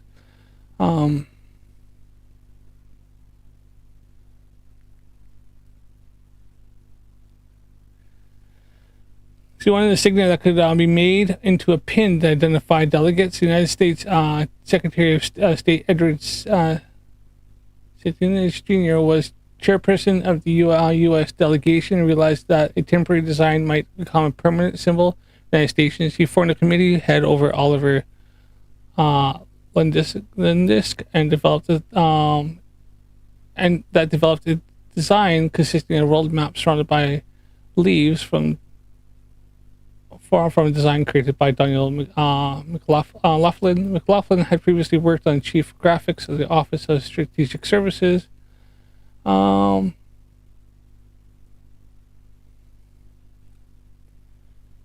says something here. Let's look it over here. The original 25, great blue, different from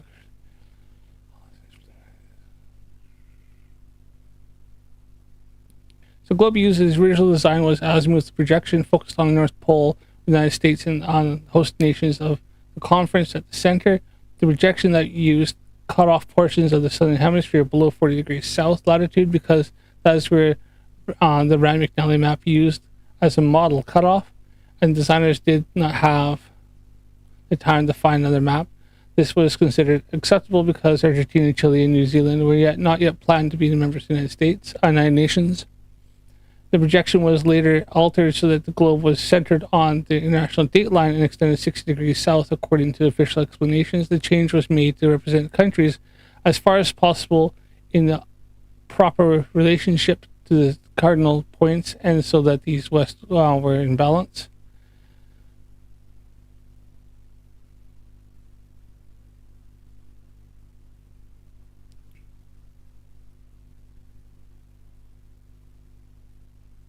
All right, so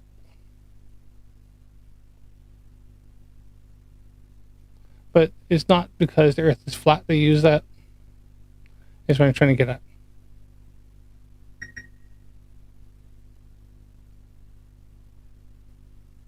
Oh, sorry, I didn't actually have it up. Crap, sorry about that. Right.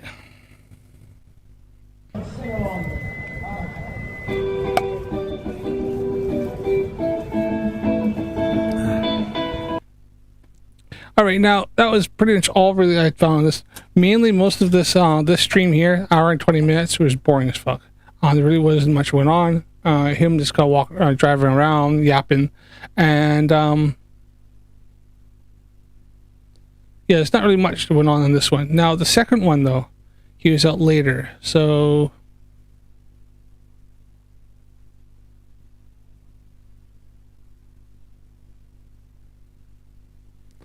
So the way it loaded, and I don't know why, but this one here, 15 hours ago, was the first stream. This was earlier in the day.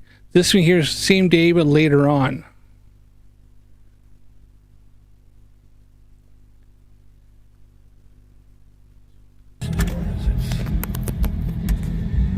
Okay, so there's a couple things here. So 136 is when I bring up something here real quick.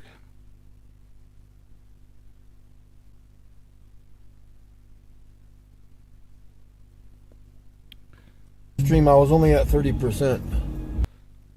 Now, this would bring something up real quick here. He's looking at his eyes. He's seeing how his eyes are always bad, right? You see the blood, the really bad, broken blood vessels in his eyes. Now, I only bring this up because I actually have concern for the men. Funny enough, and because I had, like I said, I've said this several times. I've had family that have literally succumbed to the not looking after the diabetes and looking after the health, which Mikey Smith is not doing. Now he's in better physical shape, as in like he's a bit more active and probably in at least in a healthier weight than my my mother, who passed away because of complications related to her diabetes and the fact that it was unchecked for many years. Now she had things like this, and why I say this is because it's obviously something I also have to be aware of, right? I could do with losing a little bit of weight myself, as well as I'm in my mid 40s, and my mom got diabetes. She was obviously a lot bigger in her 30s. I think she was in her 30s when she got them. Yeah, it was. I was 12 when she got diagnosis. So, yeah, so she was in her 30s. So it's something but it's also I've seen, and the things he says, I'm going, he's got signs, he's got symptoms of things going bad, and it's gonna happen. He looks, and let's go back here, and it's just because I just want to address it, because hopefully Mikey sees this and realizes that I only do it because I have concern. And forgetting that when I started my live stream, I was only at 30%. That's why I put my something. My eyes are just horrible, man. Like, he's always putting eye drops in, trying to stop the red eye, but those are broken blood vessels in the eyes, in his eyes. And I didn't.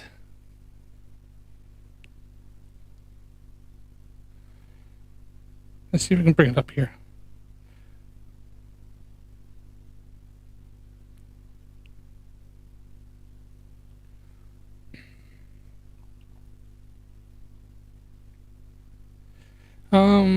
Now I'd asked AI, just because it was just quickly, I was in the kitchen doing stuff, and I wanted to ask it real quick. I was listening to him do this. Okay, so I asked him, if you have uncontrolled diabetes, which Mikey does, because he doesn't take his insulin, he doesn't listen to his doctors, doesn't take his metformin, which he's admitted that he's on.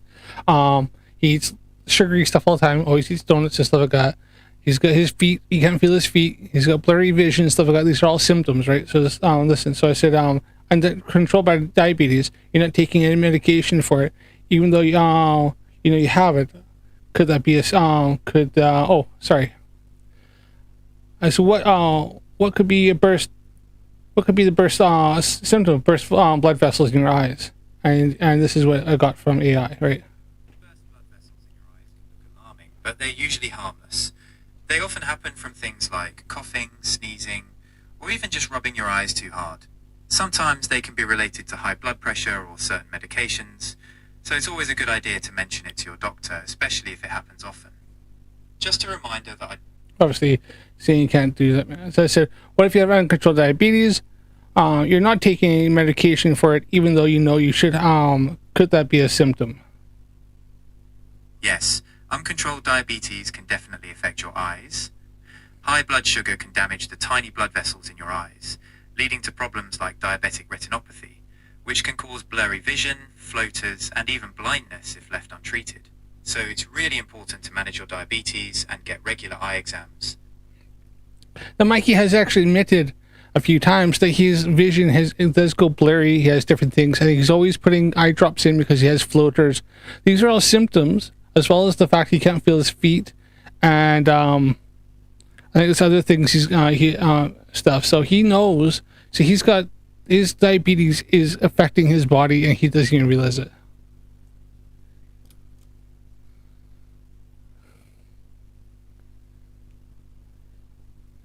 How did I know what you look like? Where's my mouse? Okay.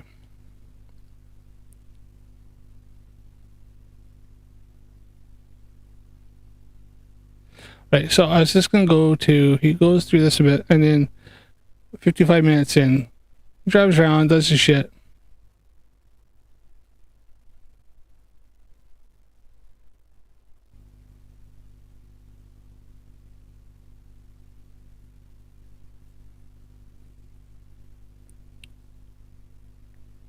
Right on the bottom there. Yeah. Where's my stars?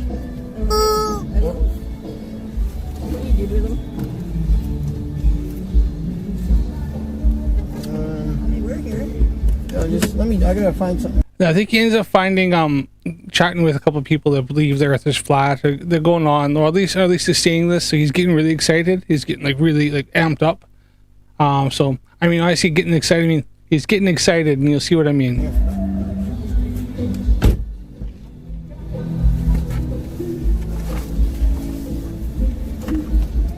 Oh, maybe Hey, we're up front here.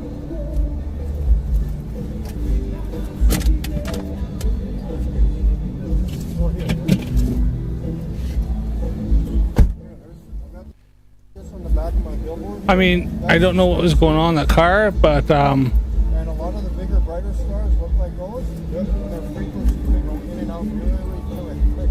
Yeah, we see some of that stuff. Yeah, awesome. Yeah. There you go. You got coffee now, and I'm actually shooting Canadian space. what is going on here? Right, that's not normal. I don't know, but I mean, he's excited about something, and it shows. Right now, I thought, is his shorts is kind of puffed up a bit? They're not puffed up. There's something holding him up. Right, there's something holding that up. Like, he's just waving around.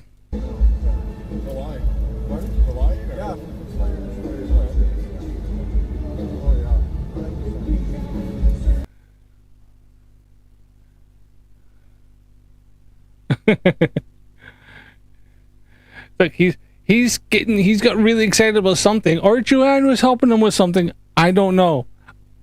I'm just speculating, right? Just speculation, you know. So, I mean, allegedly, I don't know. Right? There's somebody here is excited, you know.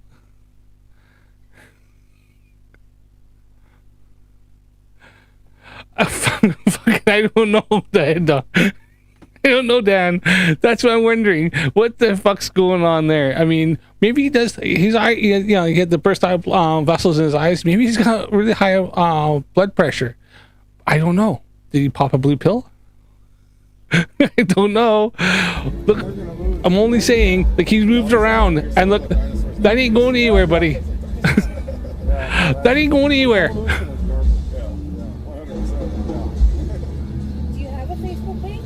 Facebook, it's under my real name. My real name is Mikey Smith. No.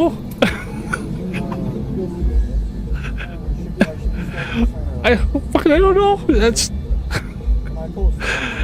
Oh no. It's just that he's chatting to people, and it's just like. Because I keep my Facebook turned off when I don't know on my Yeah, it's just Mike Allen, A-L-L-E-N. Alright, I will find that later. And there'll be a break. So, I mean, did you pop a blue pill? I mean, look at what's going on. Look at that. It's definitely popped something. Yeah. You never know when a stripper might need a pole. I don't believe that's No, not real climate change. They're climbing a pole. They put up the signs down the spot.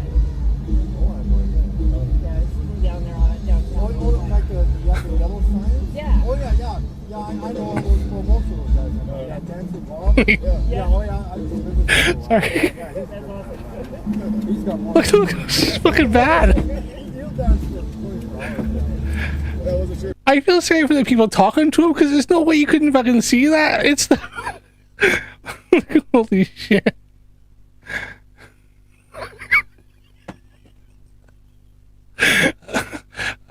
Sorry, I'm fornicated. I know. I turned around and went, "What the fuck?" I had the phone sitting up in the kitchen. I was just doing stuff. Turned around and went, "Holy shit! What the fuck? Oh no! I can't see it now. If I gotta see it, then you gotta see it." If you're the same group there or not. Yeah, we communicate. They got some of their beliefs on things too, but yeah, that's good. 100% flat Earth. So yeah, it's like, you know, there's a lot more people out there. It's just nobody wants to do what I do. I get shit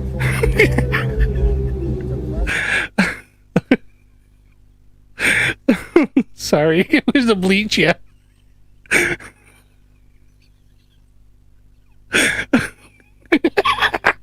Oh, Jack, do it. Fucking, he's got me blocked. I can't email him. He's fully admitted he's got me blocked. He's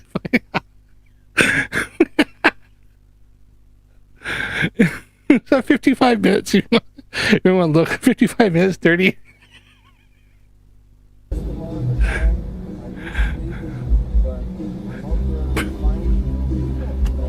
I know, was Joanne helping him out with something? I don't know. I mean, I don't know. I mean, she's always there. And maybe she's paying for a ride somehow. Fuck yeah. Oh, he just got super excited because two people said they believed in the flat Earth. And he was just like, fucking, yeah, boy. Oh. I don't know. Maybe, you know, he's at the freaking, like, shake the lake. Maybe there's a bunch of girls running around in bikinis. I don't know. It's Saskatchewan, so freaking hell. They're probably do cut off shorts. They're freaking a bit too high and running around in freaking bras. And over there, you can see the Flerf spot over there, and over there, and over there. Yeah, we've seen you a few times whenever I see you stop and say, So Dick does need a container. Yeah, so Dick does need a container. Pressure. Damn it. Look at that.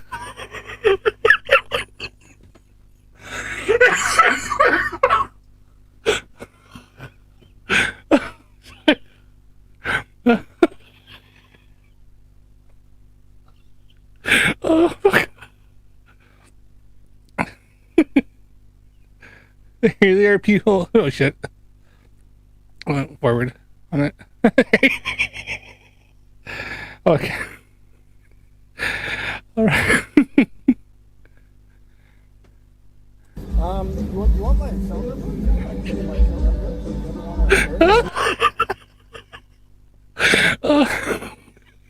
Oh, I feel sorry for the there's a woman there, fella.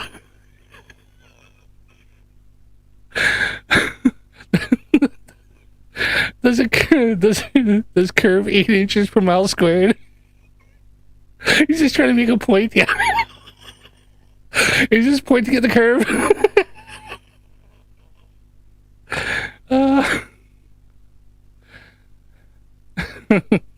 Fuck. I can send you like videos that I record, pictures and stuff like that. Yeah, sure. Yeah, Mike, you can put Mike Allen. I should print off my phone number.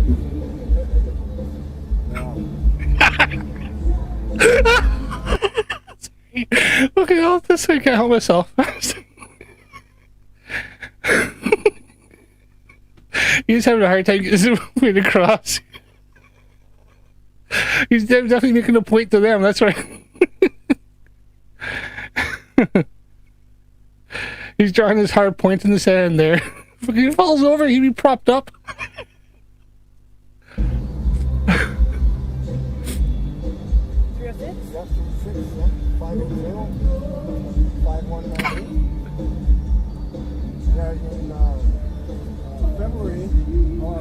way to Vegas. Oh, yeah? Yeah, south of Vegas. Went to, Hard times in Saskatchewan. Yeah. then up and down there. Yeah, there's people. Yeah. He decided to pitch his tent at the lake. Just I wish people had more confidence to get out and sell people. Yeah, I was in Moose Jaw a week before when they had the fireworks, a week before Canada Day. He's just saluting the other fly earthers, that's all. Puffy pants happens all the time. You think? Fucking there's definitely not puffy pants shenanigans. Fucking now that's not. They ain't moving. It's just there's definitely a tent being pitched there. Somebody got out of their car and actually tried to swing it like that as I was swinging my car. Yeah, I like that meme, you know, how you make a baby kind of shake his ball. And, Yeah. Oh, yeah. Is he playing pocket pool or something there? No, we went to Silver concert, and that's us. Yeah, no, that's good stuff. Cool. I got to. No. no, she tried to look it up, but Oh, I'm using my phone. So I might have it on this phone. Where's my other phone? Oh, I put it down here. Poor freaking Joanne. I think you're looking at Facebook. Hands tent like Larry David did. I don't know where you're looking. Oh, fucking hell. Oh my gosh. Oh, Lord. Yeah, we got the whole biblical aspect of it with the firmament and, you know. Oh, yeah. So here's. Wait for it to focus, but this is Venus, okay? Wait for it to focus. I recorded this a couple of weeks ago at 5 o'clock in the morning. Need a telescope? Not. It's right here, keep focusing. I know he loves the flat earth, but fucking I didn't think he loved it that much. Holy shit. That's Venus. It's not a planet. No, it's a vertical sky. Yeah, exactly. Yeah. That's You know, where the earth, you fucking just happy to see me. He's got a globe in his shorts. beautiful. It takes a lot of work. Just because there's no clouds in the sky does not mean it's clear. Oh, fucking hell. Months to see through stuff. Months. We have a telescope. We try looking at it. Yeah, exactly. Yeah. Hardly ever get out with it, but yeah, it's fun. Is you have a small one or a big one? Fucking hell, there's definitely. They're not even talking about the flat earth. It's a polar projection. Yeah, fucking hell. I'm surprised I hung around that long. Fucking hell, there's no way they fucking didn't see that. There's no way. Fucking the woman's going, crap. It's a polar erection. That's something. Oh, fucking hell. You just wait, hopefully they freaking shake the wrong freaking thing. Shit. I don't know. It's medium sized, but I mean, it's on a tripod like this.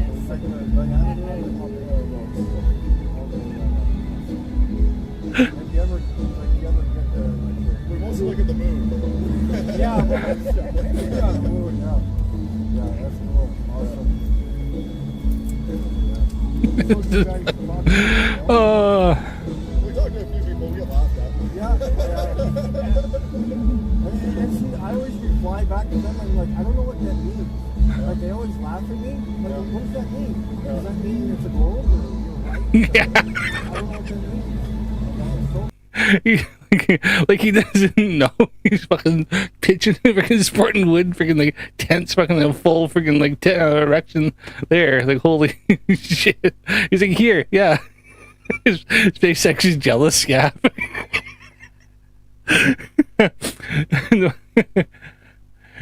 Yeah, Canadian Space Agency is freaking in trouble with that kind of rocket, eh?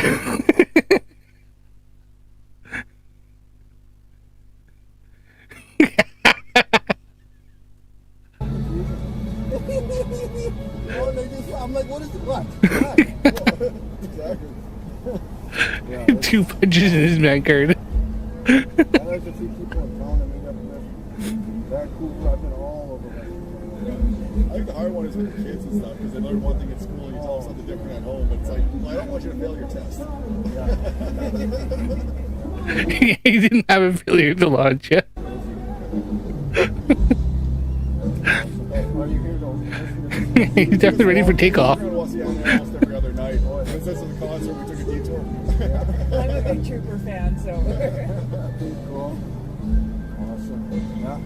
No, everybody, I've tried to walk into Oh, fuck. I tried to walk into the legislative building, and as I approached the door, they all went, yeah, they don't want to be.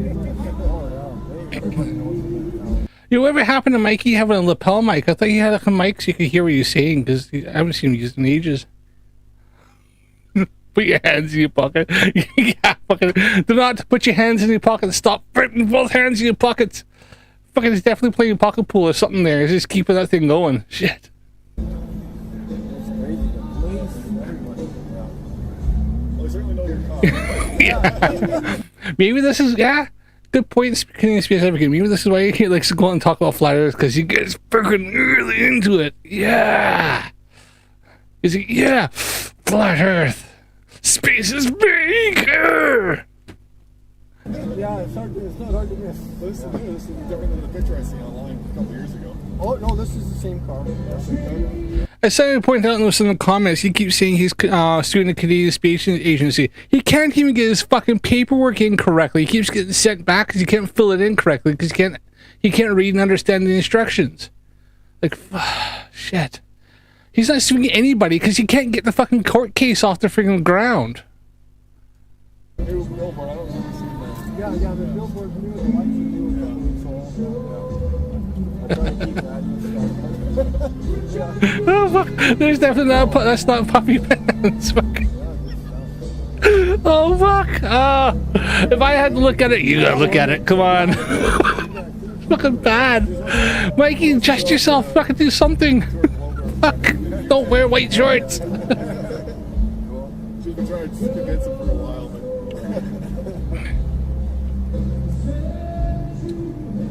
Yeah, I've been to the Denver conference, and the one in Edmonton. We haven't been to any events or anything. Yeah. It's nice. Was it she actually says the letters? Been to any Denver conference. Yeah, I've been to the Denver conference. I don't know if this is actually a sex crime because it's. You think he just like quickly adjust himself or something like that? Just kind of like tuck it over and like off the left or whatever, so it's not like sticking up so obvious. Like fuck. Like shit. Like you think he would adjust himself real quick before he got out of the car? Because he had it when he got out of the car.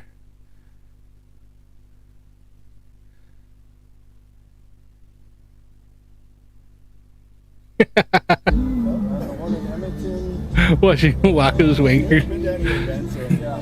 Captain UK appears to be giddy. Nice to meet people that are just,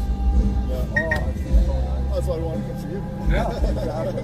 Yeah, I'm totally awake to everything. Oh, Should we keep going? Yeah. Thanks.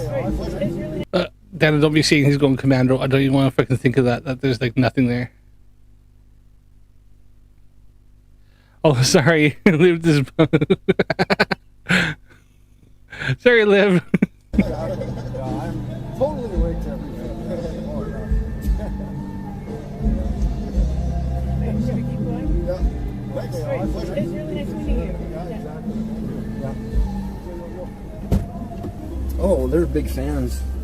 They're big. They've literally tried to come after me in Wascana Park as I'm leaving. Oh, wow. They just time it wrong, and oh yeah, they're so. Oh, I think Mikey was a bigger fan than they were of them. Fuck.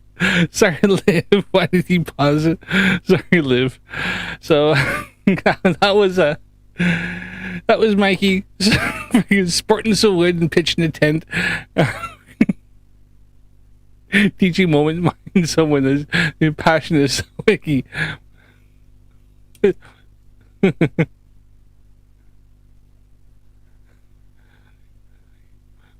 Yeah, fuck. Sorry, I had to bring that up. I thought that was funny. Fucking hilarious. All right, and on to the more of what happens this night. There's more stuff that happens this night. Some goofiness. Obviously, I'm just skipping all the freaking derpy. They can just stand around showing a sign, and just yammering on. Right about here.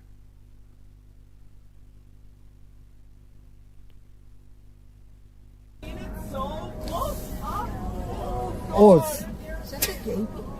No, I don't think so. The one lady says, I've never seen it so close up. Oh, Is that what she said? yeah, she's coming in. Mikey brought it up, yeah.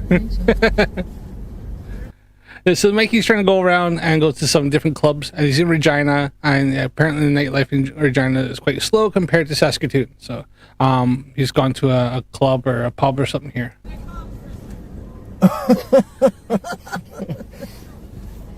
Now I think his sidekick there, Joanne or something, pointed out some people were making out or something like that as they were driving past, and so you turn around and went back. I don't know why. You go back and you notice people. She noticed some people making out. You just go, oh fuck, okay, whatever, and just leave it at that. But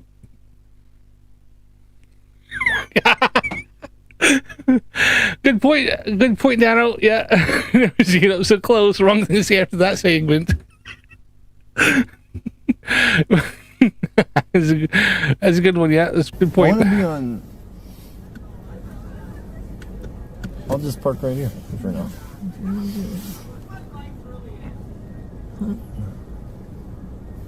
Alright, they need to know this.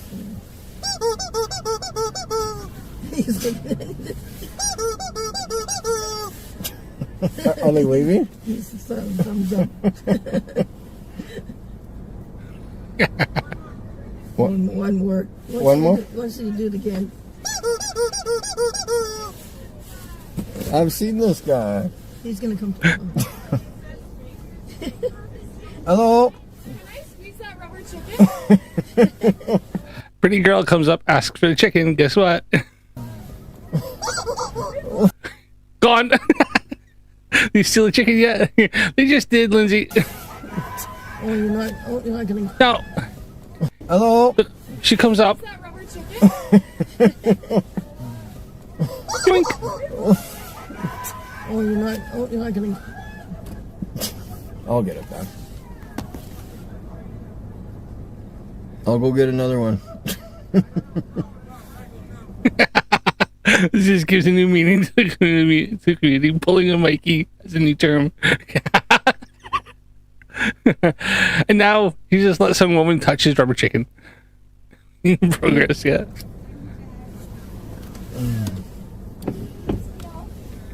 Oh. He's gonna move now. Oh, he's posing.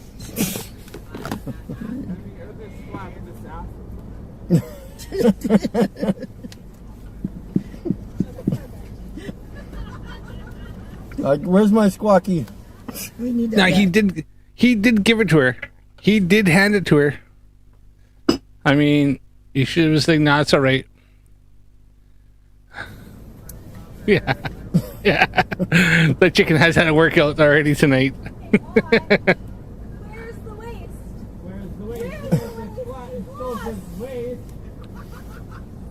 If he comes closer, I'll tell him. You better go get your chicken. Yeah. Now, you would listen, Joanne starts encouraging him to get out and go get the chicken. And watch what Mikey does. This is the gay club now? It sounds like it. It sounds like it is. I would go get it. He chokes his chicken all the time. He says he chokes his chicken. He's sporting wood. It's just not going good tonight for him, is it? Here, go get it. Just walk in there, go get it. What's he doing? He just wants a woman to hold his chicken for him. Yeah, I'll turn in and then back up to them. So they're not on your side. Yeah.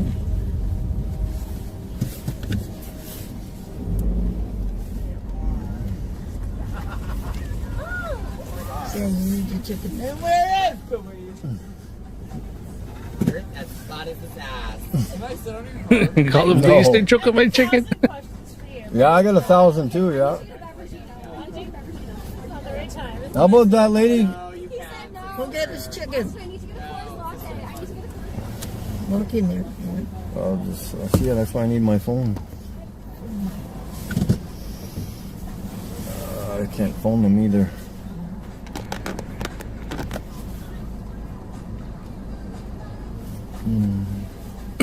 At the beginning of this part, this live stream, he says he needs to keep his phone on charge because he didn't have enough charge in his phone, so that's why. And he's using his phone to live stream on. Yeah, just go in there. And she's sitting at the table in the front here. And Joanne's like, go in there, go get your chicken. Be a man, do the right thing. And Mikey's too scared to go in there because he knows he's too afraid to get swung at again. You can see him. He's like, no, I don't want to leave my car. Right there. Too scared. She just held it up. The girl in the black, she just held it up. With that umbrella where that girl just sat down. Oh, sorry. Yeah, he leans on the horn here. Sorry about that. He gets on the horn here, and it's annoying as fuck. But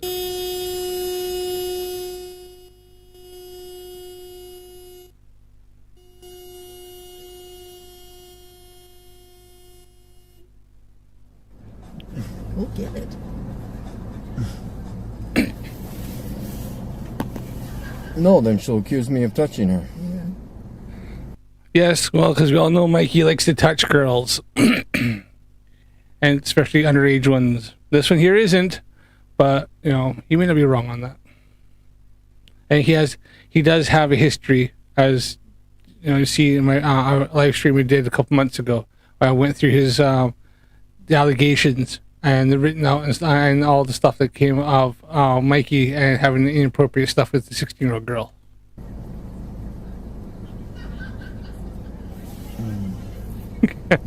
Good point, Daniels. We'd love to have seen him actually call the police. Other phone, then I could phone the restaurant, I could phone the police, do things. Like, Mikey is going to be the most annoying. He calls the police over the most stupid and frivolous things, like somebody stole a 99-cent chicken. Fucking go buy another one. It was annoying anyways. It wasn't as funny as you thought it was.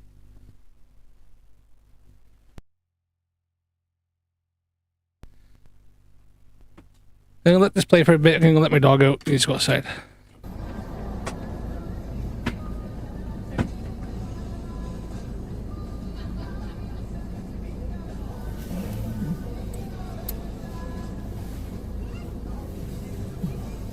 Yeah, it's the one on the end. And she was holding it up. The back door is open. He can go if he wants, but he's just being annoying. Yeah, they took off with the chicken. Are they waiting for the chicken? Yes. Yep. I'll be. Oh, Lindsay, were you on the live stream when you did this? I think he goes on about calling the police here. Contacting the police.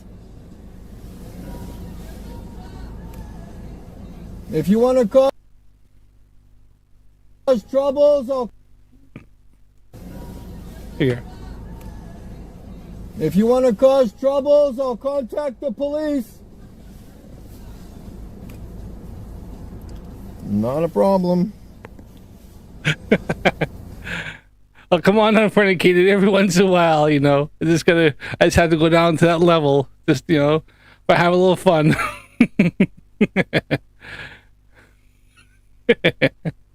You know. I wasn't saying better than you. You come up with some pretty good facts, buddy. So I'm just trying to get those subs. I'm just trying to get those subscribes. So if you haven't yet subscribed to my channel, click the like if you would like this live stream. You know, I don't know how many likes I have on this, but come on, let's get this likes up and comment down below if you're watching the restream. But yeah, for sure. Two guys standing over there.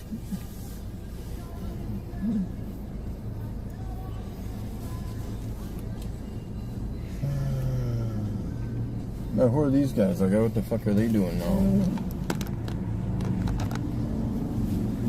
Oh, yeah. Missed that one. Is there another door that they can go out? I think they probably went out the other end. Oh yeah, the front. Here comes somebody.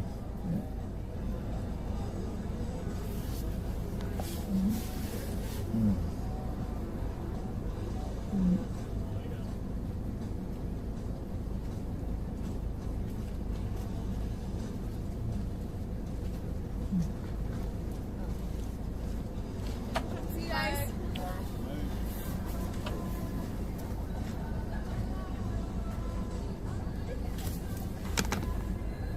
Where did they?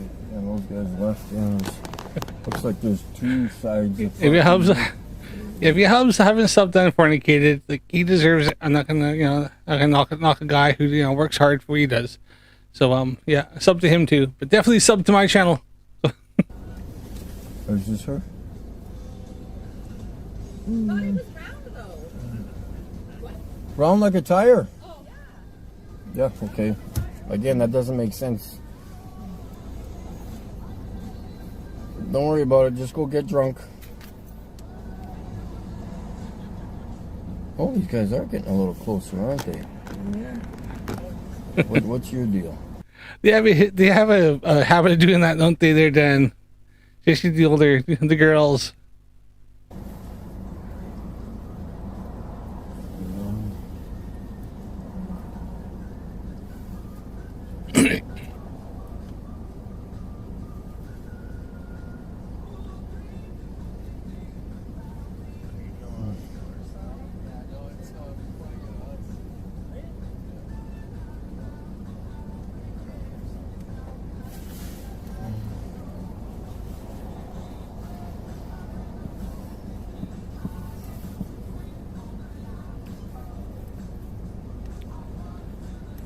I forgot. Sorry. When I watched this, I actually had it on like 1.75. I forgot to Mikey. I'll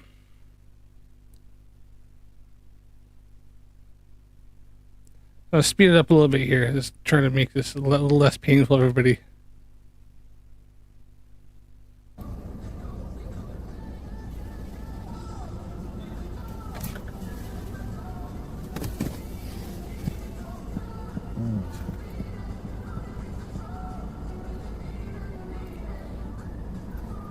Yeah, he all in all, he ends up sitting here for, I have it down to 138.10 that he got chicken taken from, and he sits there for over 10 minutes. 149 is when he finally gets the damn thing back. So he's still got 4 minutes of him sitting here looking around like a weirdo. We're gonna scrub through this.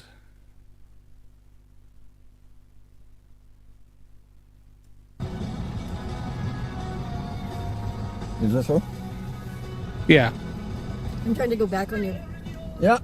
You need something. Yeah, I need that lady to give my thing back that she stole from me. So before I phone the police. Her chicken. We had a rubber I have chicken. no idea what you're talking Well, I had a rubber chicken and somebody took off with it. Out of my hand. They came out here and they took it. I have no idea. They don't. We're just working. I have no idea what you're talking about. We have it So where are the on people YouTube. that were in there before? Well, They came out and stole from me. I have no Employees Are you coming here going, drinking what the too? fuck? I'm working, sir. Oh, are you working? Yeah, Okay, no, so why are you not concerned then? And she just said she was working, and he goes, are you drinking? And she's like, I'm fucking working. She just said that she's working. We have it So where are recorded the on people YouTube. that were in there before? Well, They came out and stole from me. I have no idea. Are you drinking too? I'm working, sir. Oh, are you working? Yeah, Okay, no, so why are you not concerned then? Well, I never saw what happened. So I have it know. recorded live on YouTube. What's the problem? There was a lady that came out and stole a chicken from me. Okay. Yeah. I can go try and track it down. Yeah, it's either that or I come in there or I phone the police. Okay. We got I'll options go, here. I'll go have a look. Yeah. I'll ask around. Mikey was never going to go in there. He sat there for 10 minutes, as Dano said, sit there freaking pouting for 10 minutes. He was never going to go in there. Joanne told him to go in there several times. He didn't even attempt the fucking move. He was too scared to go in there and go, oi, you, give it freaking back to me now. Like any other man would do. I just go in there and go, take it off her and go, freaking touch my shit again, and you're in trouble. And just fucking walk off. Or call I or hope something. so. Yeah. She's wearing You got black. 3 minutes or I'm phoning the police. Exactly. That's funny. He said, why are you not concerned? But it's a dollar store fucking prop. It's a kid's rubber chicken that got from the dollar store for maybe because it's inflation, $1.50 from freaking the dollar store. Go buy another one, Mikey. Go fucking buy 5. She's dressed in black. Yeah, I'll go have a look. I'm just trying to go back on the video here. I would love to hear that guy freaking the words he's probably saying to employees, like, fucking all the guys out there freaking this pound for over $1, you know, freaking 99-cent freaking chicken, like, shit. Well, I can do that on my They go, fine. And of course, I'm talking about a fucking chicken. Like, get real. Yeah, so why are you pounding over, you big freaking baby?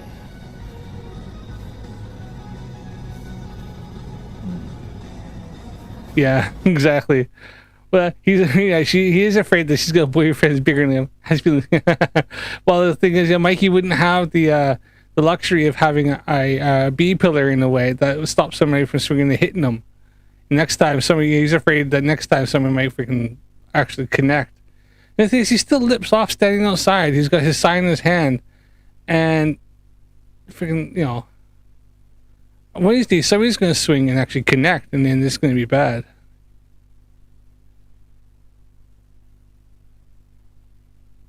Yeah, she could have. Yeah, who knows? Yeah.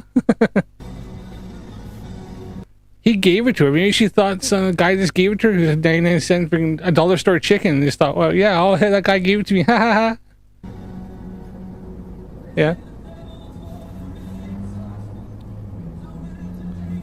He was holding it out the door, squeaking, like holding it out the windows. Maybe she thought he was just wanting to give it to her because he wanted to give her a pretty lady a gift.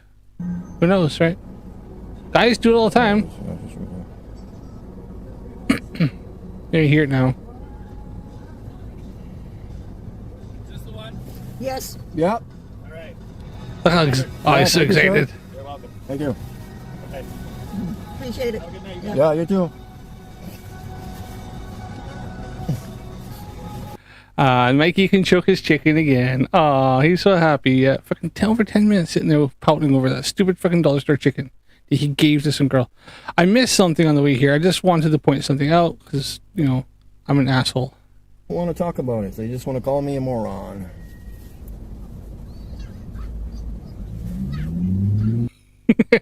I know, you never know, buddy. You know, it's a good talking point. Yeah, pick up line and go, hey, baby, want to choke my chicken? Oh, you'll probably get slapped for that, but you know. Well, we could go over to that Leopold's restaurant there. I think that's what it's called. Out there on the end. Yeah, that can check that out too. Let's go swing by there one more time, see if they say a few words.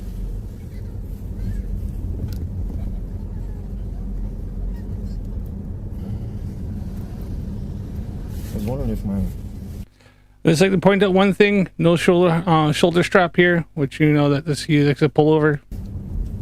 live stream was there that cut off, and I can change the title on there. Well, yeah, she doesn't slap you. She's a keeper, so I mean, it's a good way of like sorting through them, right? You know, just make sure to have a bit of numbing cream or something like that. You know, a bit of stuff for the swelling. I used a couple ice packs in the car, or just learn to freaking duck. Now look at this. Just like to point out, the professional driver that says he knows everything, no seatbelt, and he's on his phone while he's in motion driving. Yeah, okay. Look how long. Rename my... So to point out, I actually have this on faster speed as well. I just want to freaking just point this shit out. So Mikey, if you're on here, this is on faster speed. How long is his eyes off the road? First one, anyways. 1, 2.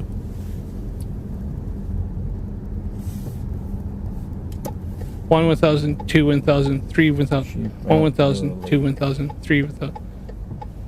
1. I really wish you would have, because fucking how obvious was that? You can obviously see that he's got no seatbelt on and he's on his phone while he's in motion. It's not like he's even stopped at a light on his phone, which he still can get in trouble for. I know for a fact he fucking can, because it happened to me years ago. I stopped at a light, happened to look at the phone real quick, I go whoop whoop, look behind me, copper's there, fucking got busted. Yeah, no bikers over here now. And he's got no seatbelt on. Dale, thank you very much. Buy you a tea. No cheeseburgers today. He does it several times. Only tea.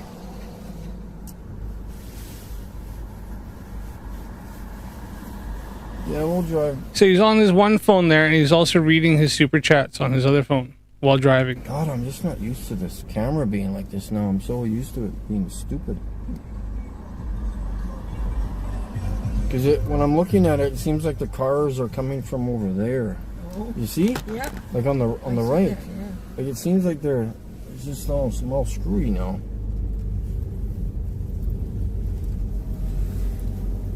Could go back to Shake the Lake too. It's just loud.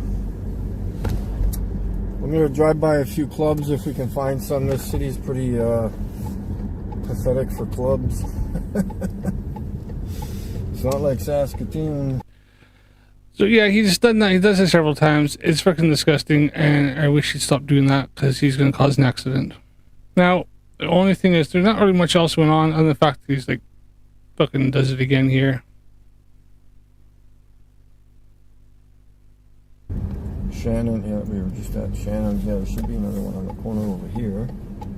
But again, it's only 9:30. Nobody goes to clubs at 9:30. No.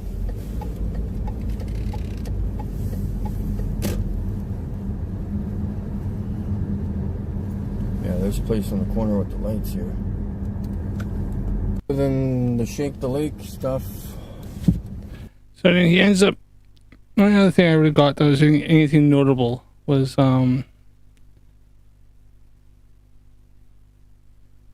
right about near the end here.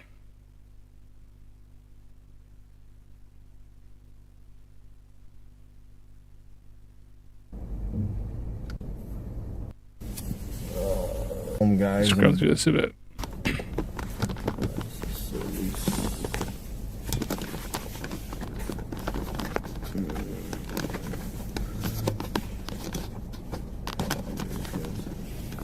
Comes the dock. 33. Hold on here. Let's go through. You want a pamphlet? There you go. There you go, buddy. You want a pamphlet? No, because Earth is round. Oh, like a tire? No, like a sphere. Okay, so yeah, that's a different shape. So it's flat. No, I know that, but you said round. Tires are round, pizza's are round, and you're not. If it's a sphere, then your shape's wrong too. Yeah, I know, but how does water stick to a spinning ball? Gravity. Prove gravity. Jump. It's only a theory. Jump. Airplanes don't fly upside down in my world. What goes up must come down. Yeah, it's called buoyancy and density. What's that? Buoyancy and density. Buoyancy and density. Yeah. Watch out, Coda. How come helium floats?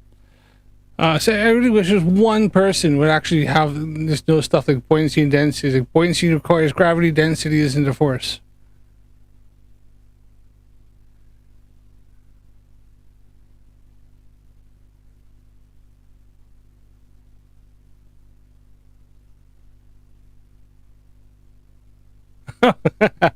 Well, you know, Jim Daniels said, I sent him a super chat the other night. I told him, cheeseburgers on me. That was a huge mistake. He started talking about literally eating them whilst they were on me. So I felt so violated.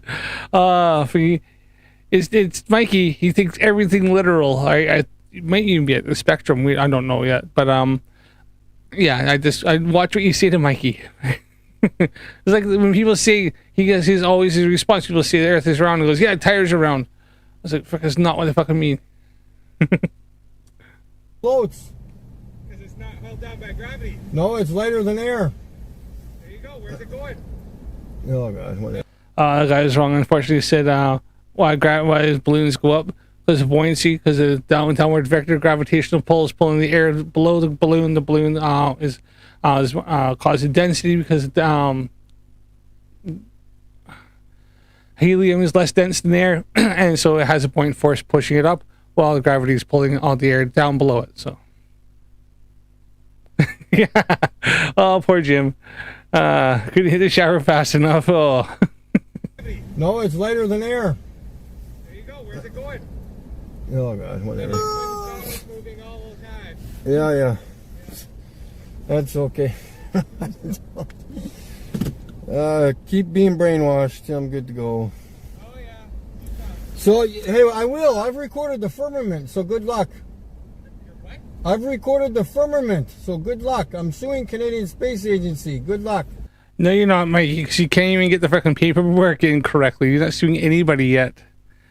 And then it's going to get thrown out as soon as you get, if you happen to get the paperwork in correctly. As soon as it gets in, judges can take one look at it and go, yeah, frivolous case, throw it out. And that's it. It's going to be fucking over. You're not suing anybody. It's never going to make it even fucking past the first step. As soon as you get all this stuff in right, they're going to throw it straight in the bin. So they're just literally making you run around and do a bunch of shit so they can throw it in the bin. It's a bit cruel actually.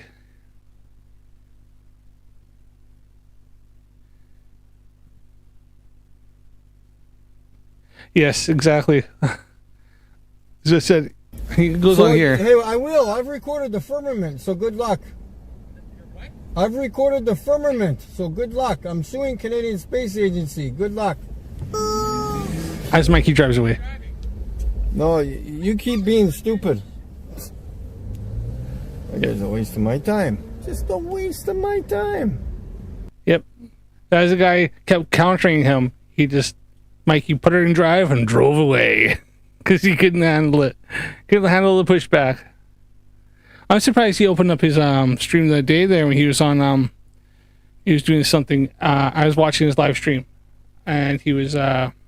He actually opened up to have people come in, but I didn't. I was thinking about it, but I wasn't in any place to. I wasn't in any kind of time to put stuff on. So yeah, at least this is he thinks of playing. Good fucking point. Yeah. Oh, welcome to Flat Earth. Yeah.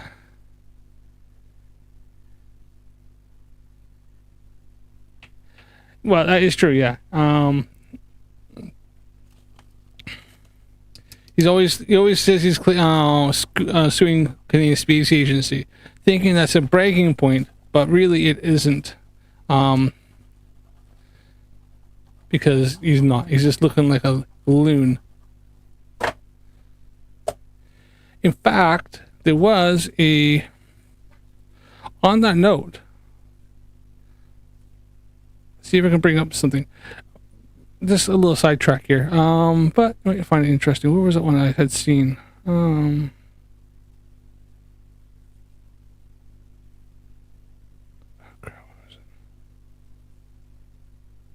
was it here. There was a case I had found.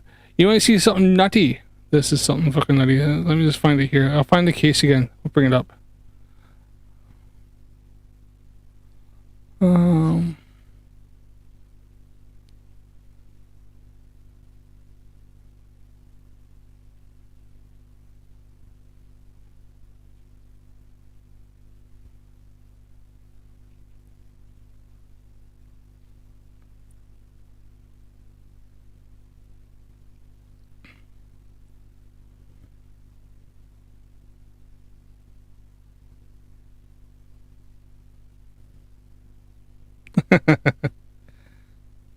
There's Jolly versus Pelleter. Let's see here, I can find it. There was a case that was in Canada, funny enough, and it was rather comical. I don't know if I can find this, but we'll see if I can find the case on it. Let me see here.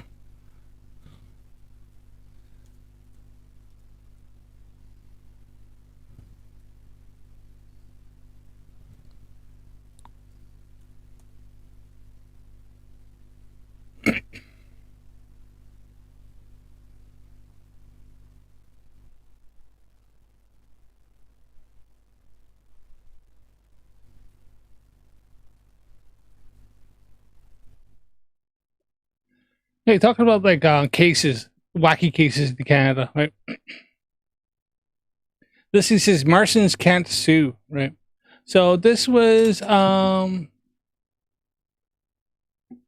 case of Jolie versus Peltier, in which Ren Jolie brought a suit some 10 years ago, allegedly that that Peltier and others had conspired to suppress evidence that he was a Martian.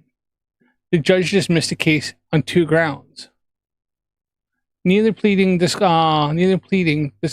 the case a cause of action, while the conspiring to do harm to someone is the basis of many actions. The court there is fundamental flaw in the position. Mr. Jolie, Rule 103 defines plaintiff as a person who commences an action. The New Shorter Oxford English Dictionary defines a person as an individual being human. Section 29 of the Interpretation Act provides that the person, including the corporation, is. It follows that the plaintiff is not a person in that he is neither a human being, nor a corporation. He cannot be a plaintiff as contemplation by the rules of civil procedure. The entire basis of Mr. Jolie's action is that he is a Martian, not a human being.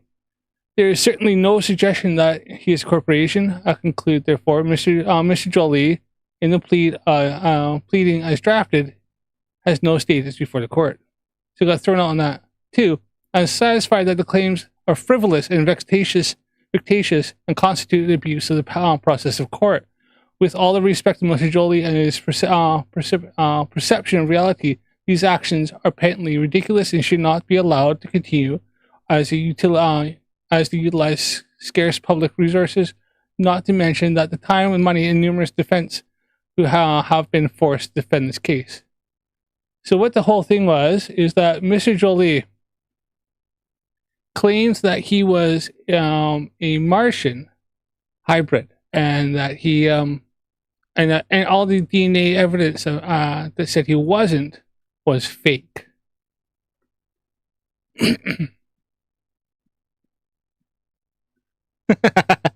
Vulcan sue Canadian space government, people from Vulcan, Alberta.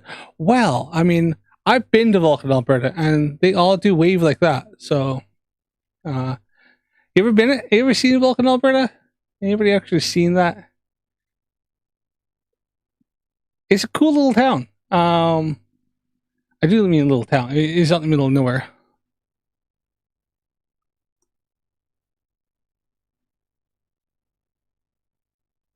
Yes, Vulcan, Alberta. They legit have this. As soon as you drive up off the highway, this is here, and then they have like and this lights up at night. They have lights and stuff to go on this thing, and they also have a visitor center, which looks like one of the space stations. But yeah, this is and around there they have murals and everything all around the town. It's okay. Bring up the. Yeah, it's they got loads of stuff of Spock. They have Vulcan days. Everybody puts on fake ears, runs around. Star Trek and everything. I've been there. It's quite fun. Yeah. See, it's not like small, but yeah, it lights up everything. NCC 17. Oh, is that the FX60? There you are. So -A. What else do they have? They have a few different things.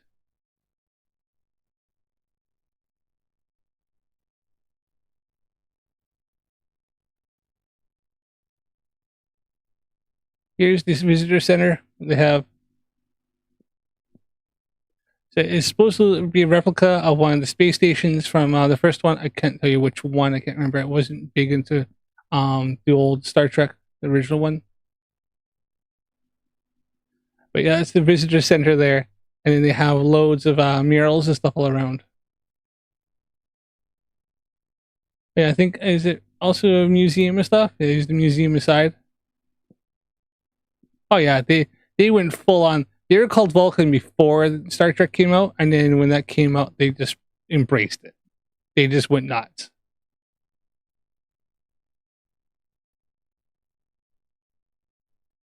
Spock statue, USS Enterprise. Yeah, it's a neat little town. It is quite a sleepy little town. Not a lot goes on there really. I had grandparents that lived out east from here. So you used to go to Vulcan and go out to like a little tiny town called Loman, I think, or like that. It was really so there's a space the visitor center, and I think it's also a museum from the. So yeah. So a crazy little town, but but yeah, this one here, this kid was in Ontario in 1989. and those requirements of standing and vexatious liturgy. So, yeah, Mr. Rene Jolie claimed that I think there's something along the lines of Sir Rene Jolie filed a lawsuit claiming that he was a Martian cloned from debris on Mars, and that DNA tests proving otherwise had been falsified. He sued various parties, including Canadian government, Citibank, and others. Outcome: Justice Epstein found that the claim of frivolous, vexatious, and abusive process. Jolie was not even considered a person under the rules of civil procedure. It had no standing to sue, as his claim was that he wasn't even a human being. Now, he did actually get while the citation doesn't explicitly state the costs ordered, a finding that the claim is frivolous and vexatious typically opens the door for the court to award costs against the claimant, often at an elevated level, and possibly even take steps to restrict a litigant's future filings. Courts have the power to protect against such misuse process. This is kind of this treatment that Mikey is going to be receiving when he finally gets all his paperwork in. Yeah, so filing against Canadian government, specifically our Edmonton Citibank, Shoppers Drug Mart, and many others. And Shoppers Drug Mart is funny. Jolie even formally submitted a well-prepared, thoughtful argument of his DNA test, which would prove he was not human and had been falsified. Supposedly, he was cloned from debris found in the Mars and NASA in the 1960s. Judge Epstein found no reason for Jolie to not stand trial or to represent himself. I mean, observation that in every respect, Jolie properly conducted himself before the court. He pressed himself as polite, articulate, intelligent, and appeared to understand completely the issues before the court and the consequences should I grant the relief sought. Thus, Judge Epstein proceeded with the case, and following a motion filed by the defense, dismissed the case as frivolous, vexatious, explaining in Rule 1.03 defines plaintiff as a person who commences an action. New shorter Oxford. Okay, I read all that stuff. So, yeah, I just thought it was quite funny. Some fella in 1989 tried to sue Canadian government, claiming that he was a cloned Martian from debris found on Mars in the 1960s, and it was thrown out as being frivolous and vexatious.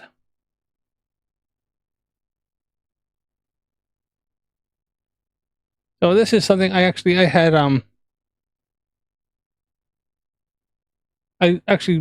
brought to attention of Mikey, of his claim, and how this fella apparently seemed to be articulate and quite intelligent, something that unfortunately Mikey does not seem to come across either way.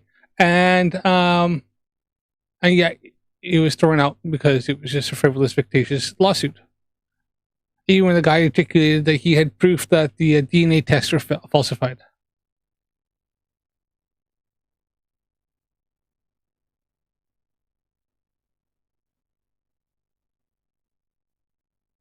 Vulcan is the god of the forge. All right. The space advocate says that there was a theoretical planet inside of the Mercury's orbit. After relativity was proven, the planet was dropped. Vulcan is the god of the forge. Oh, there you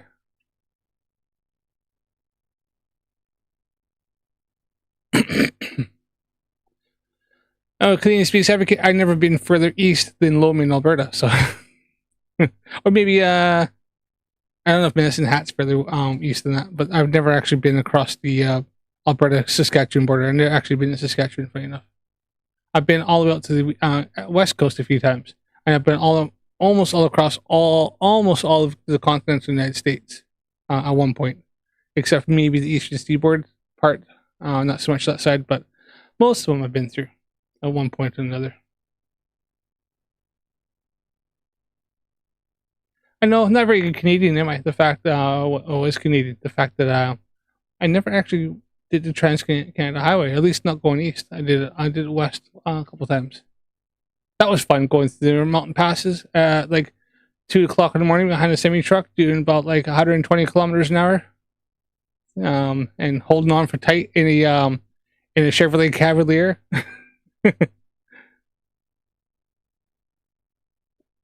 And not even a high end one, like basic freaking 4-door, freaking nothing special, boring, It wasn't mine. It was an ex-girlfriend's girlfriend at the time. And she was sleeping because she was freaking. So she couldn't drive like that, and I wanted to get. I wanted to get. We were going to Victoria Island, and I wanted to get there quickly, and so I was like, "I'll drive the night shift. You go to sleep. Good night." And I put my foot down and freaking like flew through there and cut the time in half because it was very late. So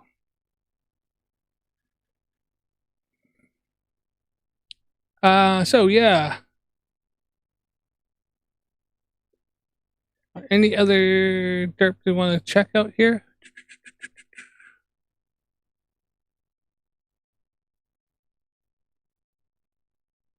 Did I have a bullhorn advocate for the flat Earth? You know, I didn't, Jim. I didn't, Jim Daniels. I mean, I could have, but I didn't. You know, I just didn't have time to go and do some street advocate stuff. Speaking of that, there is a group near where I live.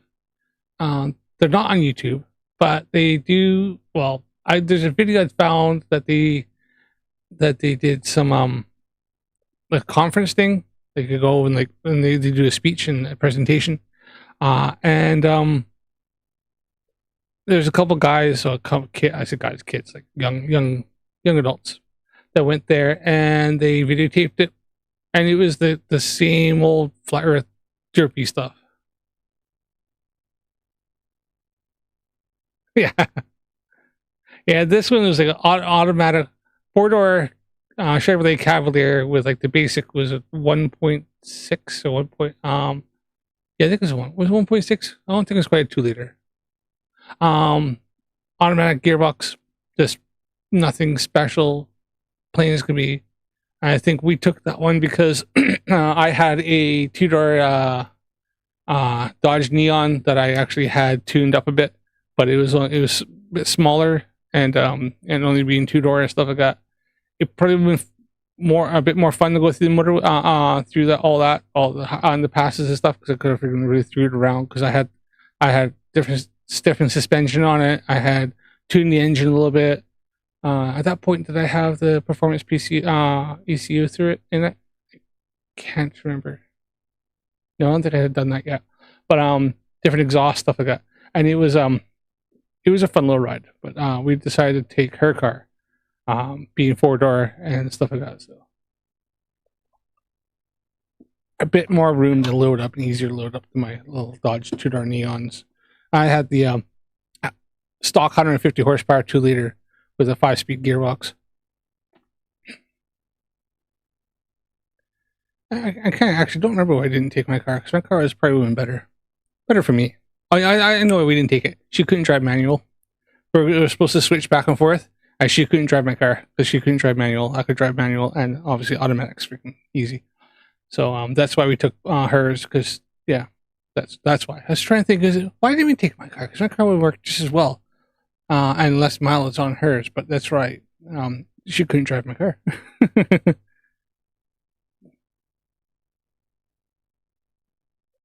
Yeah. Anything else? Oh yeah, I was looking at this. So there is there is a bunch of people. They're called the Chester Flat Earth. Where was that one? Did I find them? I did. Oh, there it is. Chester Flat Earth Society. But it wasn't very good. I was getting right to nearby town for work, I guess. I passed us. Oh. His car was in the ditch.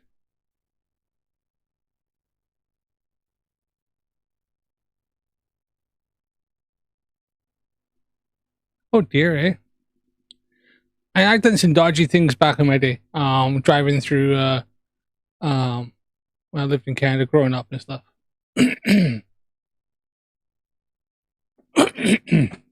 There was a time I was going to this like youth dance thing, and I was supposed to meet this girl that I kind of fancied. You know, blue eyes, black hair, short, curvy, all that. And so I was supposed to be meeting up with her, hoping that, make the compressor, do some moves, stuff like that.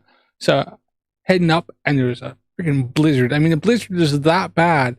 You couldn't see past my hood, right? The lights on, reflect off.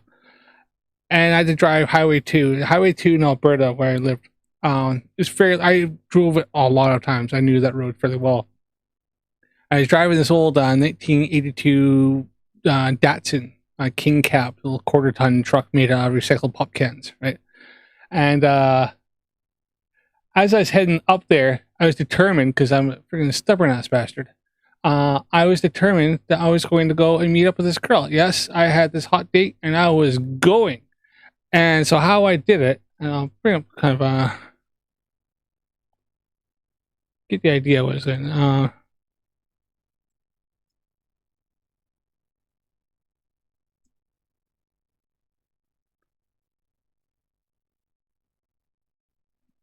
different example. There we are. Just to bring context to what I'm talking about.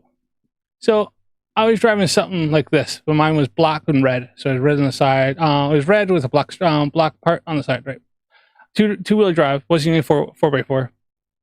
And I was driving this up, and how I knew where it was, because I couldn't see the road, is if I felt the car tilted to the left, because I was across the road, I steered to the right and kind of kept it steady. If I felt the car start tilting to the right a bit, then I steered to the left. So I did this all the way through this blizzard, complete whiteout blizzard, all the way up and over the goes up and over like a big hill and go down to the valley and come up and go into Alberta, into Calgary. Once you're in the city, obviously it's fine. City lights, everything got that far, but I had to travel. Normally takes 20 minutes ish to go from I live 20 minutes south of the city. It took me probably nearly an hour or so. I was doing like maybe 50 kilometers an hour, 30 mile an hour, all the way there. And how I felt is just feeling the car tilt one way, steer the other way, feel the car tilt in the truck, and that's why I did it with this. Something like this. I had a bunch of cinder blocks in the back to give me some traction on this regular road tires, all season tires that I probably got from the junkyard. And that's how I got there. And on the way back, clear as a bell, and the drifts were probably higher than the truck was all the way up. They had been out there. So I did. And funny enough, I tried my best, took my shot. Except my lights were like this. My lights were on the bottom. Pretty sure. Yeah, mine wasn't quite like that. Because I remember the number plate was like set back in a bit, and my lights were down here. So I don't know what this one is. This is probably an older one. And the front end was like that. It was four headlights. Yeah, little small little four banger. So yeah, that was I did all this all the way up there and back. I usually drive that thing everywhere. So.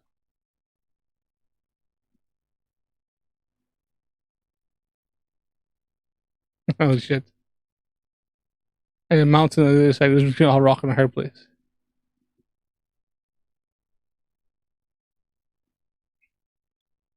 That was probably one of the most stupider things I did. I was only maybe 16, 17 years old. And this was the first vehicle that I had that could drive. I paid for half of it. My mom paid for the other half of it. And then I used to use this for delivering pizzas in. That was my main vehicle. Until I went to make a left-hand turn into a yard sale, and as I did, some lady tried to pass me on the back road as I mean, indicator on. She was way back. So I didn't expect somebody to come be passing me. I was heading along doing 80 kilometers an hour. Went to make a left-hand turn. As I did, half-ton truck went past me, caught the front bumper, caught the thing, nearly ripped the whole bumper off, spun me around quarter ways. I was facing the way I was going again. I caught behind her passenger side, driver's side arch.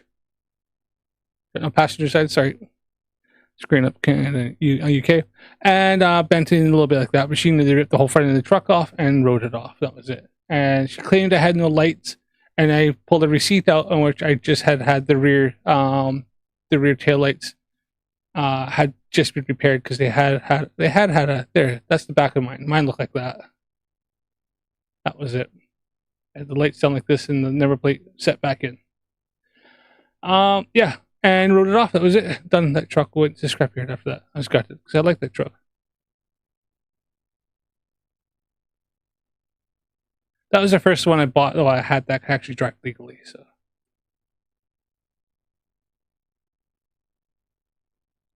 but yeah, so I was talking about these Cheshire Flutter Society, and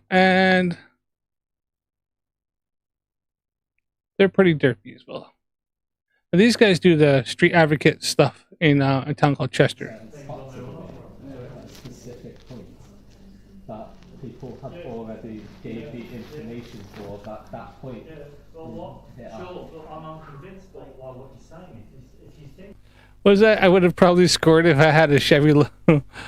You know what? I was young. I was pretty awkward, and I probably just. I think what it ended up being is that she seemed more as a friend than anything else. So it was lovely. I think went on that one and maybe one other. Tried to do a date with her. Yeah, I did actually. In fact, did I? I'm pretty sure I did. But I just never panned out. She wasn't interested. So, but hey, you gotta shoot your shot, right?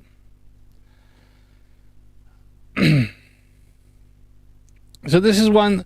They're not actually on YouTube. This is another channel that put it up 6 years ago.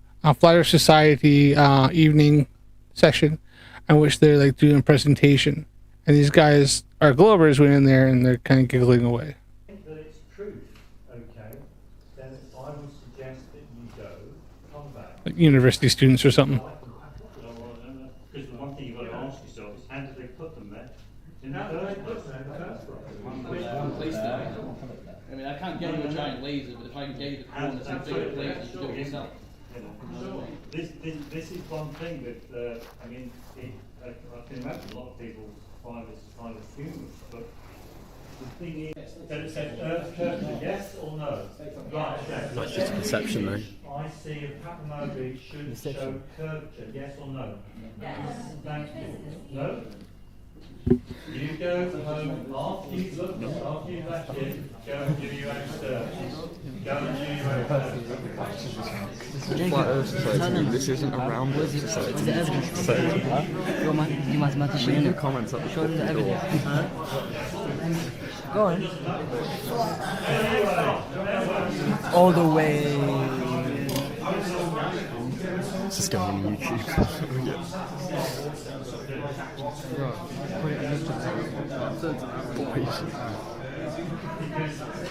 Do you reckon I've ever been in a plane before? No.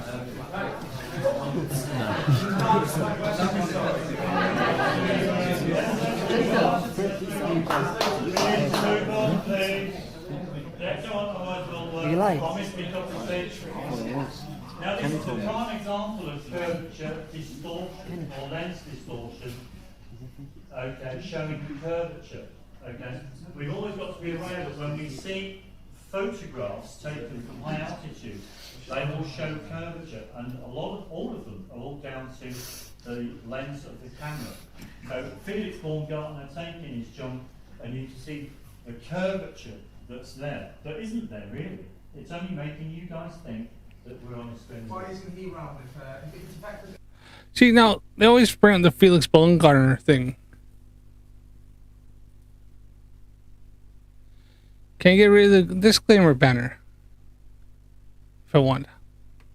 All right, how do you do that, Lindsay? Because oh,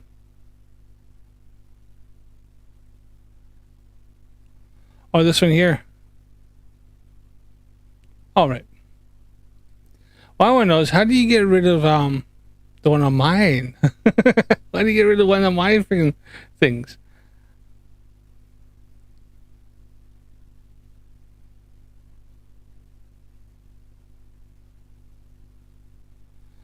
So yeah, they always bring the Felix Baumgartner thing, but Felix, it's quite obvious. Felix, they had a wide angle lens because they're trying to get the whole see the jump, see Felix step out, see the whole thing. They weren't worrying about showing the freaking curvature of the Earth. They're trying to show Felix doing breaking a world record of breaking the sound barrier, and I think it was in the height as well. I think did he not die from the highest point as well as he was breaking the trying to break the sound barrier, the first human to ever do it.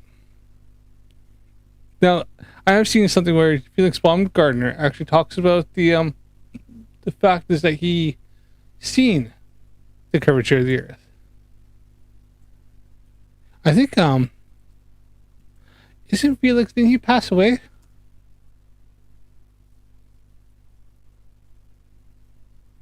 I'm sure Felix Baumgartner actually or am I wrong?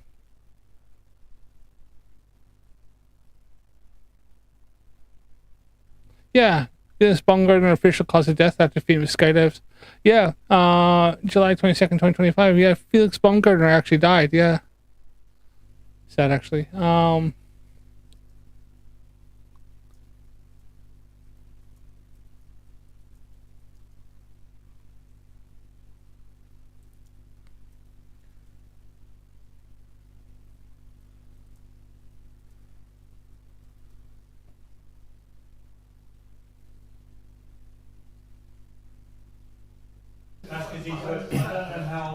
Question. It's a very valid question.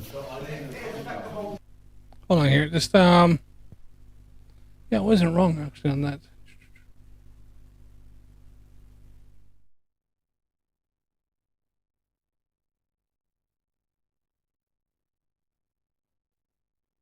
Can you tell us what emotions you had?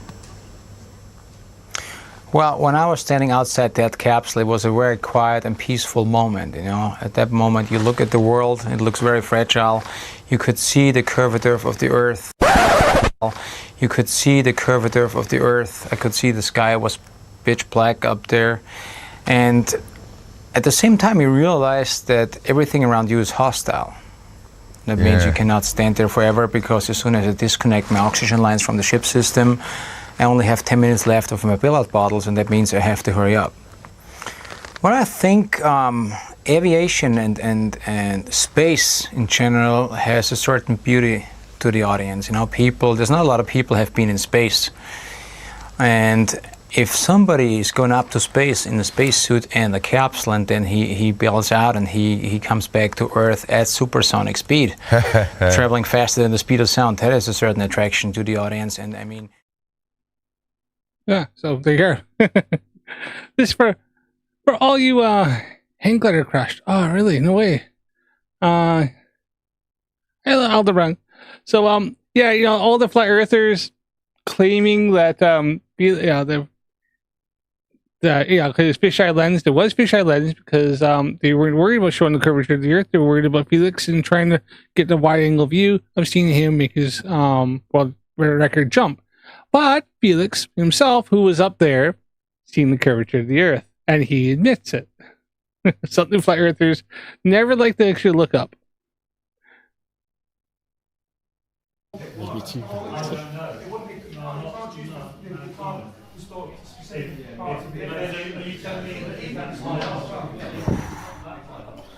Are you telling me the Earth's only this big compared to it?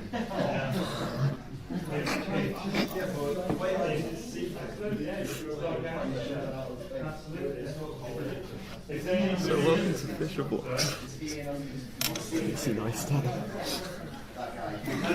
Well, yeah. Excuse me. When he opened his hatch, But Red Bull gives you wings. it was level. Red Bull gives you wings.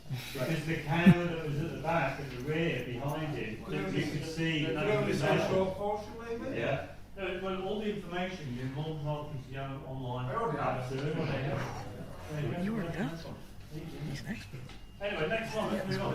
Another distortion of reality, unless someone's got the real truth. Nobody here can prove just a picture. Just a picture.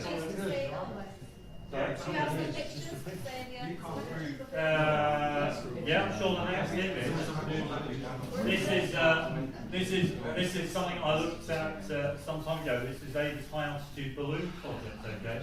Now, essentially, what they've done here is that they have got different images of the horizon from the high altitude balloon, basically piece them together to form a curve. So, but you can obviously see that it's not a curve. It's just a rubbish.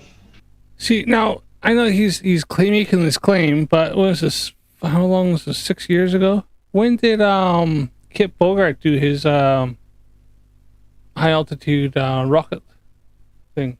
Or when did Mr. Sensible do his thing? Because I think, see, I am tempted because these guys they'll do this activism. They actually stand out in the middle of town. They'll have their table set up, all this stuff, and they'll stand there with signs saying the Earth is flat, space is fake, blah blah blah. Kind of same shit Mikey does, but slightly less annoying. And I've seen them there. I walked past them. What the hell is flat earthers here, right? I think before we got into the flat earth, I think I was still doing a little bit of TikTok, and I was so tempted to go over there and start asking questions. But I think I'd want to do it where I was videotaping it. So I haven't been back to the town for a while, and I think, I can't remember if the last time I was there, I didn't see them there. So I don't think they're always out there doing activism, but my wife likes to go there once in a while. So I think next time I'm there, because she used to go for usually an appointment, I might go and have a little venture up into the town center where I've seen them and see if I can find them. And if I do, then I'm going to go and start asking questions. I'm going to make sure to have a few things up ready to go. And we'll see. I think if I do, then it'll be a video I'll post. So if I ever do actually come across them, then you'll see Curious UK having a street debate with some flat earthers, and we'll see how well it goes. It should be fun.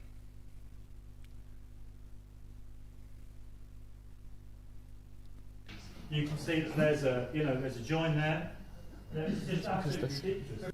Dude, I'd love to go to one of these too. I mean, I found like something they have, like, I don't know if they have you see different like little like news articles and stuff on them, but I don't know if they have a website or stuff. I'd have to look it up and see if there's something that comes up.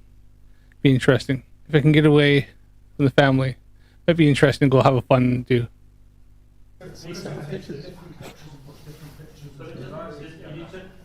You telling me that that's circular? I'm not saying this, but what I'm saying is they've taken different Absolutely, pictures and sure. put them together. Absolutely, sure. Sure. You know, it's information. It's evidence, but it's not. Called curvature. Absolutely, yeah. But that's kind of true. Lens is called curvature. Well, do you have proof? There's evidence for it. Is there proof? Well, if we all agree on it, then because what we're seeing is that a lot of stuff in society is basically consensually accepted. If I live in a society where the majority of people think the Earth is a spinning ball, and I think the Earth is flat, then that tells me that consensus essentially forms the basis of facts, forms the basis. No, it's just that the empirical evidence, which is accepted by everybody, is that the Earth is a globe orbiting, and we have the evidence, so everybody knows, because this has been factually true in empirical evidence. So this is what is being taught because we know. Yeah, I see the curve too. Like it's not hard. I could let's say that's one of the things I'd bring up with these fellas if I ever run into them, is I'd simply bring up observations across the Irish Sea, which they can see themselves. And in fact, I'm pretty sure they'd be able to go and see the things all that I could bring up, where there's a wind farm not too far off from where they are, and they can see the curvature of the Earth quite easily. I could show them pictures that I took last year. And then I'd love to see what they have to say. And they'll probably say something like perspective and blah, blah, blah. I was like, that's not how perspective works. Perspective isn't, the bottom of the from wind turbines are closer to me than the tops. So what are you going to say? This is the bottom's further away from me than the top is? Like, I've heard the whole thing. They go, oh, because it's closer to the water. So then you got the some phenomenon off the water that causes you can't see them. You can't see. But it's like, yeah, but then you think it'd only be get to a certain point, and then all of them be the same, except for the ones further and further. I see less and less and less and less of them. So how is that?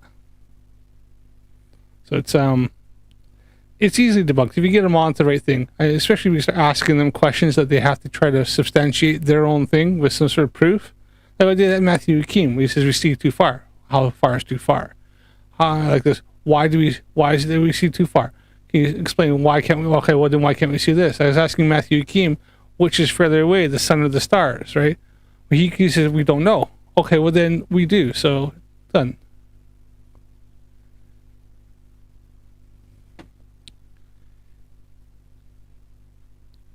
What does it say? If we all agree on it, and thus we see a scientific method die. Yeah. Basis of truths forms the basis, or you will understand that gravity is more the consequence of space-time. But from a scientific point of view, how can you measure or quantify a consequence? It's ridiculous because it's just made up. It's just that's my opinion. Because you here now cannot prove to me that it's gravity. You can't do that. Gravity is only gravity is only a theory. It's only a theory. There's an idea. That's just a theory. So we look on, we're told by lots of people that the Earth rotates. We've had a little look through the quiz that the Earth rotates probably at the equator at 1,000, just over 1,000 miles an hour. That's phenomenal speed. Yeah. And yet at this latitude we should be rotating about 650 miles an hour. So when you leave this place tonight, you better hold on tight. Yeah, you better hold on tight. Absolutely, because you're going through Rhinebeck. But the big thing is, when we leave here, we don't feel as if we're moving. Yeah, there are days when it's perfectly still. Okay. Our senses tell us that the Earth does not move. It's as simple as that. It's only other people. It's only other people that tell us the Earth is moving. And we all know with other people. But what senses do we have that we'd be able to measure the Earth moving? What organ do we have that can measure a rotational RPM of 0.00064 RPMs? Like, it's just sun moves too far away to see with ships. Okay, Derp. See that wind farm? It's not moving. Yeah, exactly. Yeah, those wind turbines don't move. They stay exactly where they are. No matter where the water is, they stay where they are. Why is it that I can see less and less? Why is it like those turbines, the big huge fins on the turbine are spinning around? Why is it like they're hitting the water? We've got to lock our doors. We've got to lock everything back in the house. Just remind me to lock my door next time. Think about it. Great. Malcolm Bowers, we're going to watch this video. We're going to watch it here and have a break for a cup of tea. So hopefully, so this is all about an experiment that was carried out by George Airy concerning the Earth's alleged rotation. Just make sure the sound. Yeah, I think it should be fine. If a telescope is pointing at a star and both are stationary, then obviously the light comes straight into the telescope. In 1729, Bradley found that he had to tip his telescope forward very slightly So now we're talking about Airy's failure here. to get a star in the center of his telescope. It was assumed that this was due to the motion of the Earth around the Sun. Let us assume that the telescope was moving at 5 miles an hour and had to be tipped 5 degrees. This 5-degree tipping, however, could equally be caused by the ether moving at 5 miles an hour, carrying the stars around the Earth. Yeah, these guys believe in the ether, by the way, which, then funny enough, you'd have to prove that the ether exists in the first place, which Mikey Morley proved that the ether doesn't exist. There's no ether drift. As we see here, the light would be coming in at the same angle and the telescope would still have to be tipped 5 degrees. So tipping the telescope does not tell us whether it is the starlight moving or the telescope moving. However, Yeah, it is a bit of a sausage fest here, isn't it, Aldebrand? there is a simple experiment that can determine whether it was the Earth that was moving or the ether and starlight. All that you had to do was record the tipping required for any particular star, then fill the telescope with water, which greatly slows down the speed of light in the telescope. So here is the moving telescope filled with water, tipped at 5 degrees, and you can see that the starlight does not now reach the eyepiece at the bottom. This is because the starlight moves much more slowly when passing through water.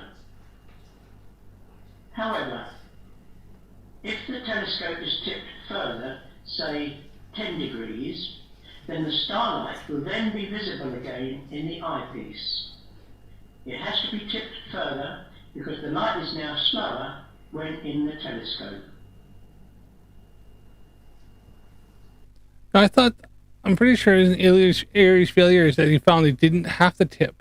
There was no change filling the telescope with water. Let's just look at a thing here in case the itself going to.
But if the starlight is going past the telescope at 5 miles an hour, then when it is filled with water, no further tipping is needed because the light is coming in at 5 degrees anyway.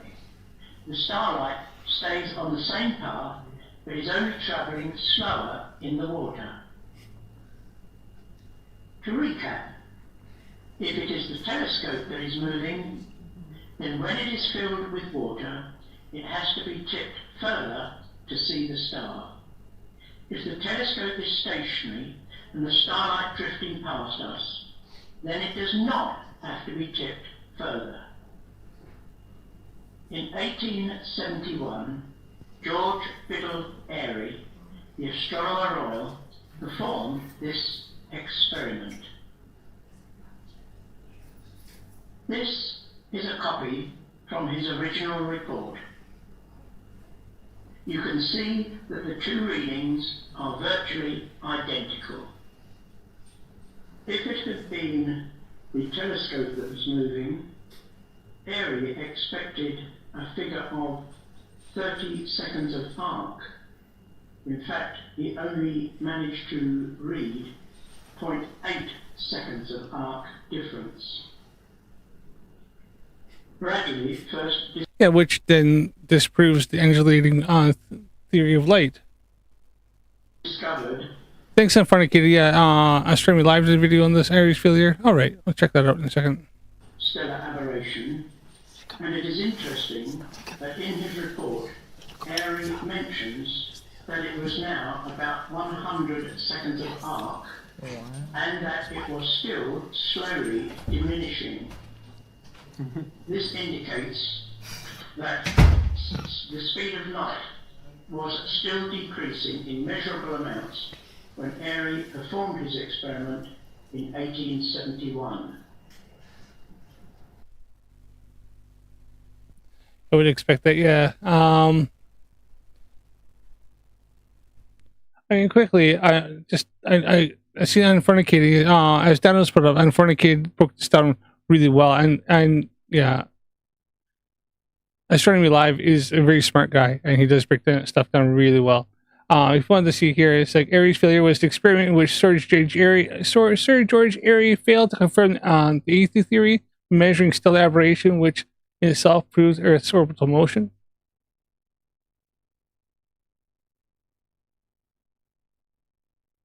I know, yeah, it was nothing to do with that. The ether hypothesis predicted the water-filled telescope should produce a different value of stellar aberration compared to the air-filled one. The change was not observed, hence Airy's failure. It helps in ruling out the ether theory, Stellar aberration is the annual shift of the position of stars. It was the first direct evidence of Earth's motion around the sun. Flerf's claim failure was about proving the Earth's motion. In reality, the aim was to confirm the eighth theory, but it failed to do so. The experiment relied on their already accepted knowledge that Earth is in orbit around their sun. Just like talking about well, actually, when was this?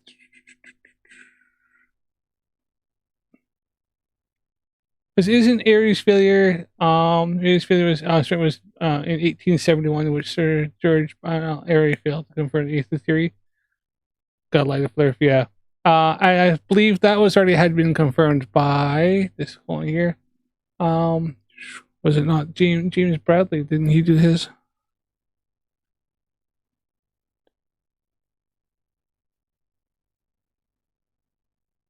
Yeah, James Bradley, 1776.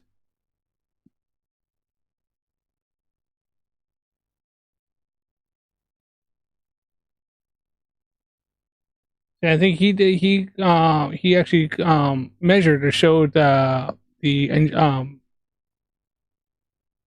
except all. James Bradley, yeah, I think is he not the one who did stellar aberration? He discovered celestial aberration of light. Yeah, English astronomer who in 1728 announced discovery of aberration of starlight, an apparent slight change in the position of stars caused by a yearly motion of the Earth. That finding proved that the first direct evidence of the revolution of Earth around the sun. So they're building off of James Bradley, Airy, who Airy had done it in 1871, but it already was proved by James Bradley in 1728. And I think James Bradley actually did other experiments further on. Yeah, all of Flerf swear that science stopped in 1800, yeah.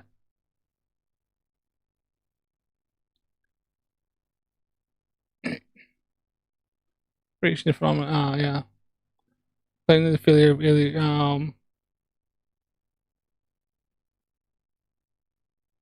there you are. They talk about here. Meanwhile, the phenomenon of stellar aberration and shifted parent position of stars was first direct evidence of Earth's motion in the sun, first observed in 1727 by James Bradley. Airy himself was very much aware of this fact. Quite obviously, it is the first paragraph of his publication. The subject of which attenuation is particularly called is the effect that will be produced on an apparent amount of the angular displacement of a star or planet, which is caused by Earth's motion of the translation, is known as aberration of light. I think I had found another one here that they tried to discredit it, but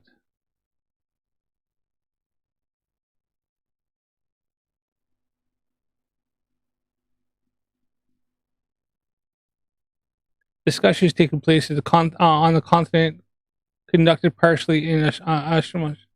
I can't pronounce that. Partly independent pamphlets on the change of direction which the ray of light will receive, as inferred in angularity theory of light, when it is transverses a refracting medium which has motion of translation.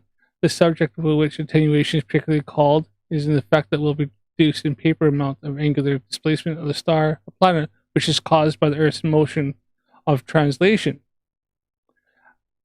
And it's known as our aberration of light. This is supposed to be a direct first paragraph. So he knew that the Earth was already in motion. Airy already knew that. He was just trying to prove the eighth theory. Like I said, there's a couple of different things. As also known as it has been conceived that there may be a difference in the amount of this displacement that has very different telescopes depending on the difference of the thickness of their object glass. So there are Professor Klinkerfues contained a pamphlet of August.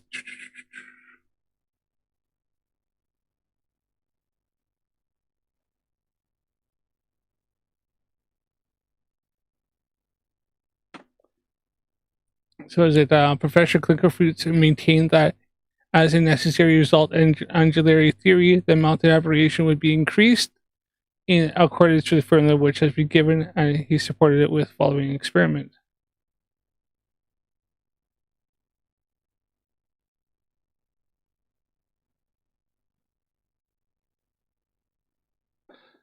All right, have a good one there, Canadian Space Advocate. Thanks for stopping by.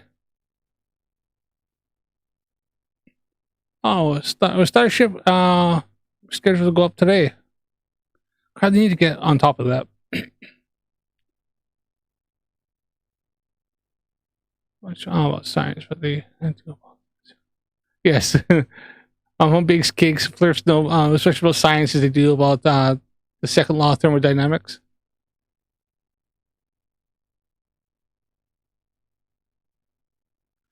Let's continue on with this one here. Switch over to my screens here, but yeah. So yeah, I was going to see a couple different quotes from Aries' paper. Talks about that he already knew the motion of the Earth and about stellar aberration. But these guys are obviously going sorry about that. So these guys here are going to obviously misquote it and misread it because they can't comprehend it. The result of Airy's experiment, known as Airy's failure, was that the telescope does not have to be tipped further. This proved that it was the incoming light that was moving past a stationary telescope fixed to the stationary Earth. That's the assumption, but it actually wasn't. It was a telescope mounted to a rotating Earth, which he already knew about because he talked about it in his paper. What is interesting in his very brief report of only 4 pages is that not once did he refer to the astonishing results that the experiment proved, that the Earth was stationary. There we go. There's been a number of experiments. There's been a number of experiments in the past that have indicated that the Earth does not move. Sagnac. I don't know if you can think of any more, Russell. Sagnac. Sorry. Michelson Morley. They love Michelson Morley. I use stating Sagnac as well, which both don't. Exactly, Aries failure because it failed. It failed to detect the undulating. Undulating was the theory of light. They call it here. Yeah, the undulating theory of light. It failed to detect the eighth drift. And then you bring up Michelson Morley, which also failed to detect the eighth drift.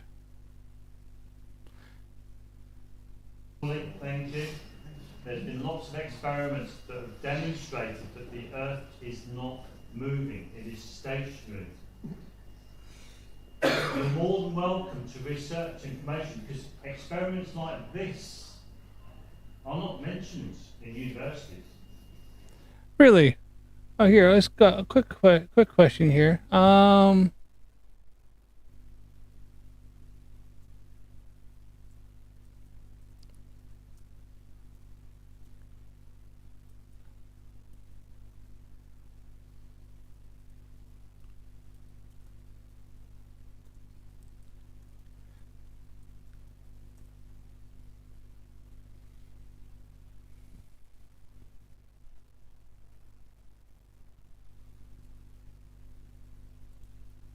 I love to bring that up, and then you bring up stuff like this. Oh, hold on, this physics review journals, modern Michelson-Morley experiment using cryogenic optical resonators. Oh, what?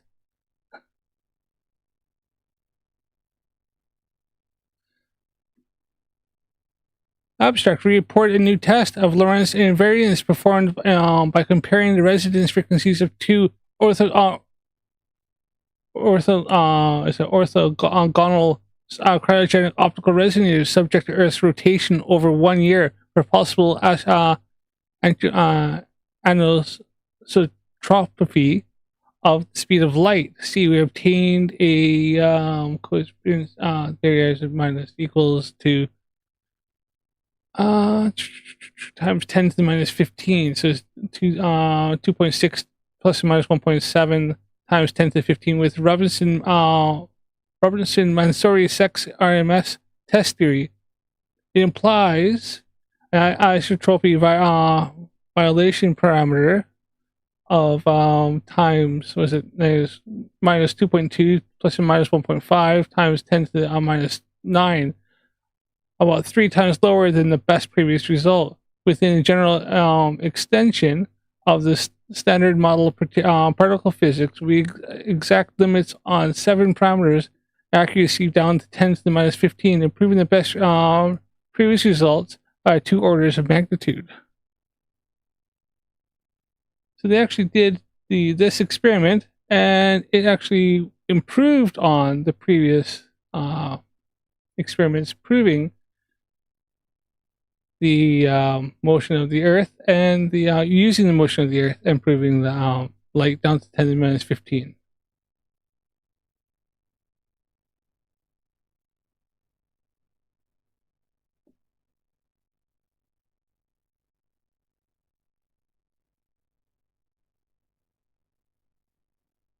They say these aren't even discussed, but yet they're still being done. This was done in this is 19th February 2024. Milk-Morley experiment in crossroads relativity, cosmology, and quantum physics.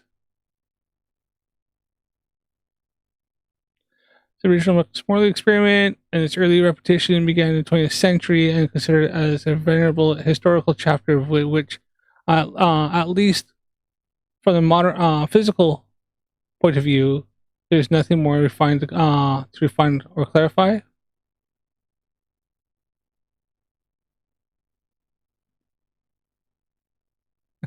You didn't know you were a mod here, Calder. I think I modded you a while back, but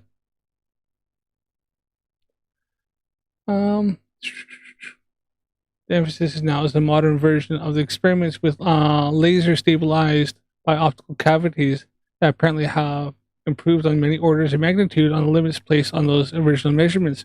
Though in those old experiments, light was propagating in gaseous systems, air or helium, at atmospheric pressure, while now in modern experiments, light propagates in a high vacuum or inside solid dielectrics. Therefore, in principle, the difference may not depend on the technological progress, but only but also on different media that is used in preventing straightforward comparison. Starting from this observation, one can formulate a new theoretical scheme where the tiny irregular residuals observed so far from Nicholas Morley to the present experiment with optical resonators point consistently toward the long sought preferred reference frame tight to the CMB. The existence of the scheme, while challenging a traditional null interpretation presented in all textbooks and specialized reviews of self-evident scientific truth, further emphasizes the central role of these experiments in relativity, cosmology, and quantum physics.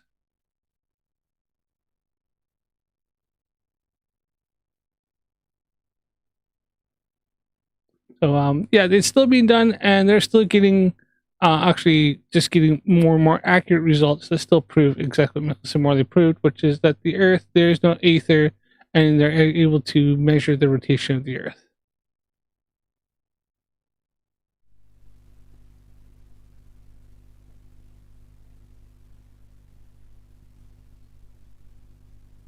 All right, I've seen that Mike was talking about that. We'll finish this up. Because they don't want people to know that we're not moving.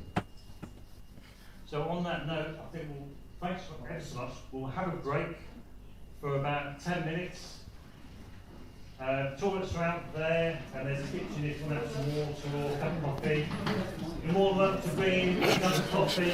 It's the good that can't happen. Because how can an aircraft move from this location to another location? The sun. The time's still the same. Flat Earth is real. Believe.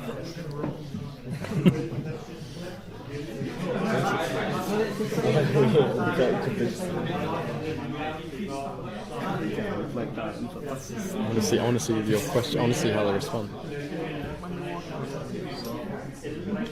Yeah,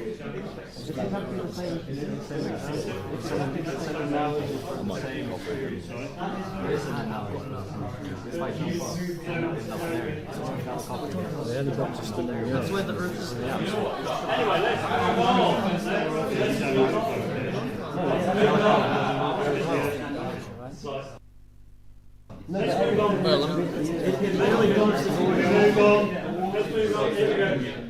Now, we're solved. Well, can I just say, if we skim through the next few slides, then we'll have more time for questions. Absolutely. Is everyone okay with that? Yeah. All I do know is you can put your check out self-curve calculator. Just use like on the sea level of the island. You see level is your starting place. Yeah. It's all about observation. The Earth curve calculator is designed to work out the curvature, okay, per mile as you move over a distance. Given the information of the Earth curve calculator, we should not be able to see those people. So they should just below the horizon. It's exactly the same as the video that was seen in an aircraft. You see peaks 760 miles away. Absolutely. It's impossible if we use the calculator of the Earth being a... Oh, she talk about the one from top of the ones from Wales and seen Wolf Run, which there wasn't actually the peaks at all, but it was clouds. Is that the one he's talking about?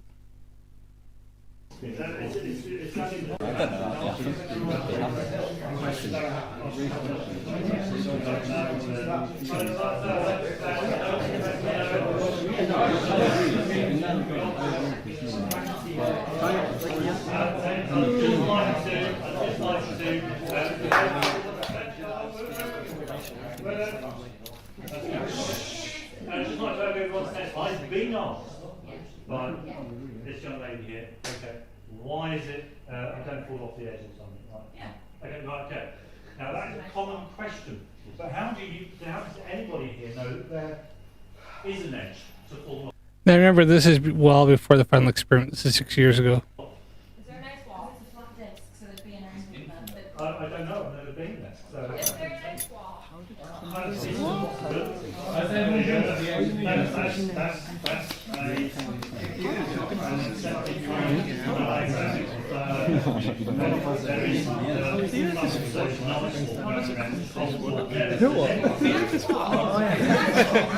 created by NASA.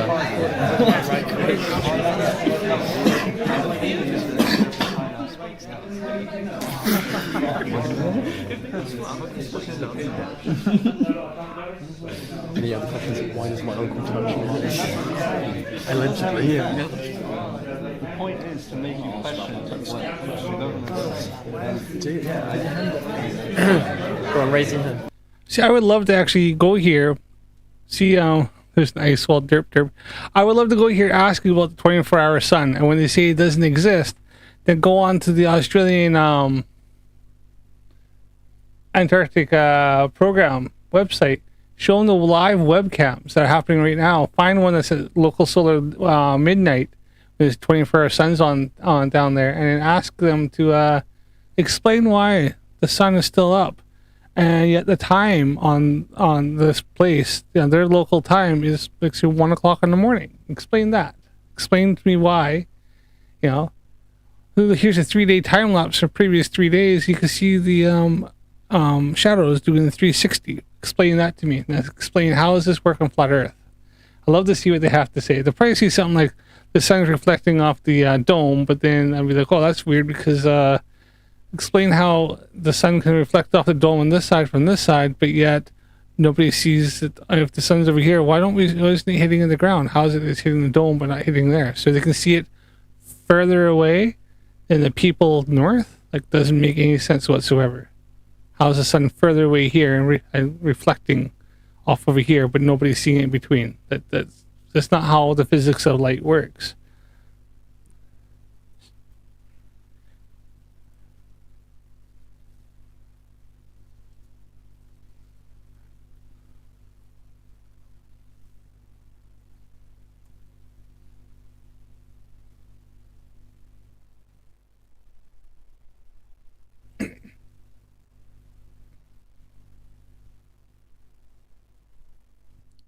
anybody's interested, this is a fun one to do, the flat earthers. I haven't found another one that has this yet, but if there is, let me know.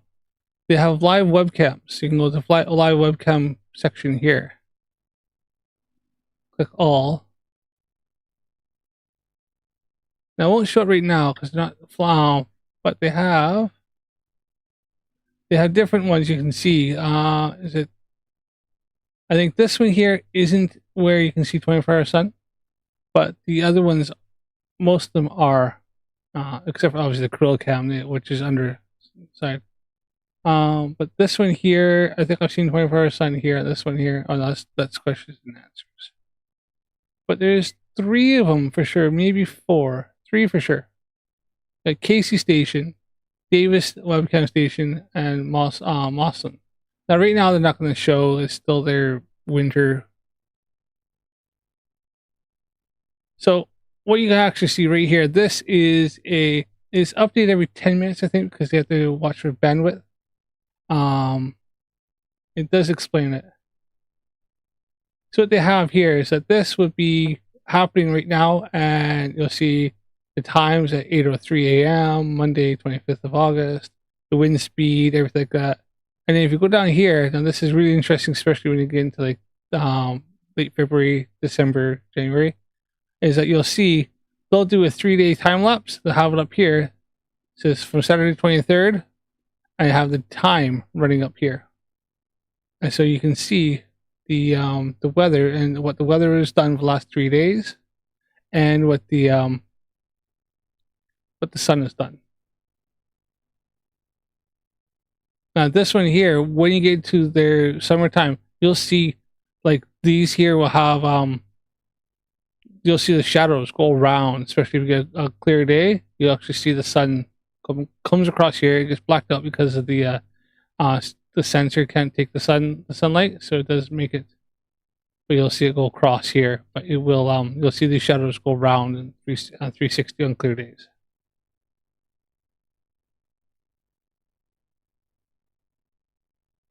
So this is a fun one. I always bring up the flat earthers because they claim that the flat earth, that there's never been videos of the flat earth of the 24-hour sun. But you literally can go to this site, look at like a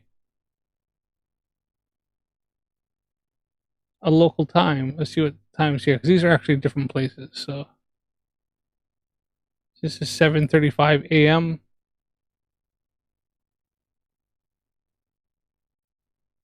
I think Mawson can do it as well. They have one of these has one where it looks up at the clouds, up top, and you can see the sun. It's under a dome, right? So it's got a dome here. It's got a camera underneath. Now, the idea behind it is they can see what the cloud patterns are doing, but also when you have the 24-hour sun, you'll watch the sun. It'll go like this over top of the dome. You'll see it go all around the outskirts of the dome, and it's because the sun never sets. So you have like a fisheye lens kind of thing going on.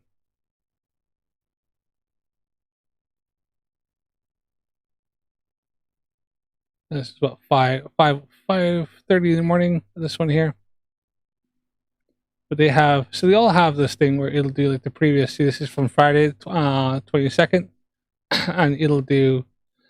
This is a really good one because they had the flagpoles, so you can see the shadows go all the way around, right? So when they have 24-hour sun, you see these. You see the shadows just do that. It's freaking brilliant. You ask the flat earthers, explain that. Explain how these shadows do the 360 all around, and yet they're still going.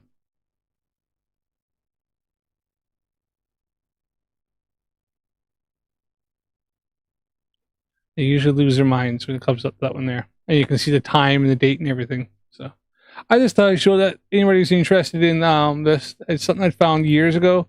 I put up a couple videos of showing the 24-hour sun before even TFE went down, and not a single flat earther has ever been able to disprove them. They just run away as soon as I put those up.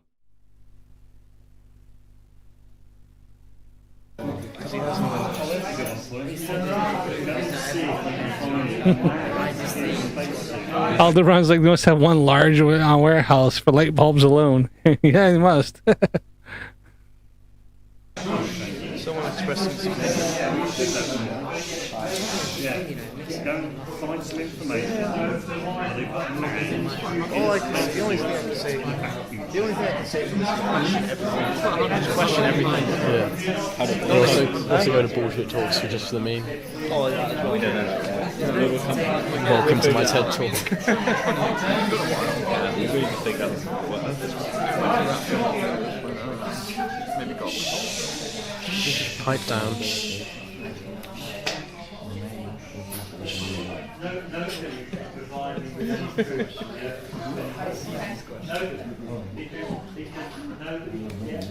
There's no truth out there. Think about it, 2018, okay, a growing number of people are seriously thinking the earth is flat. We live in a society, 2018, so much technology, so much development, and yet we're thinking that the earth is flat. This is ridiculous.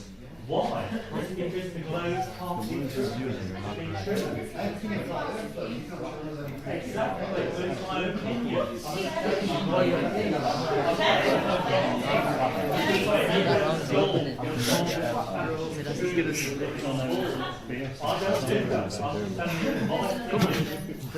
Yeah, why do they choose it to be flat? Why can't they be like an oblong?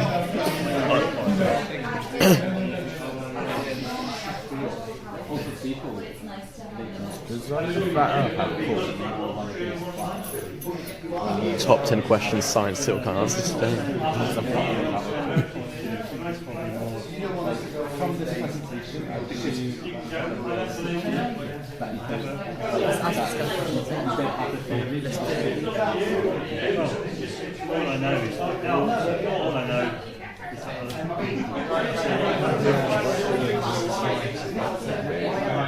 Why does my man ask me the question that look like he's from Van Halen?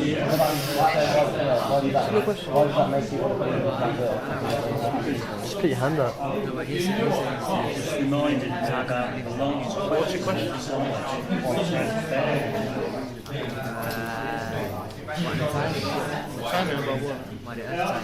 Why does my dad beat my mum?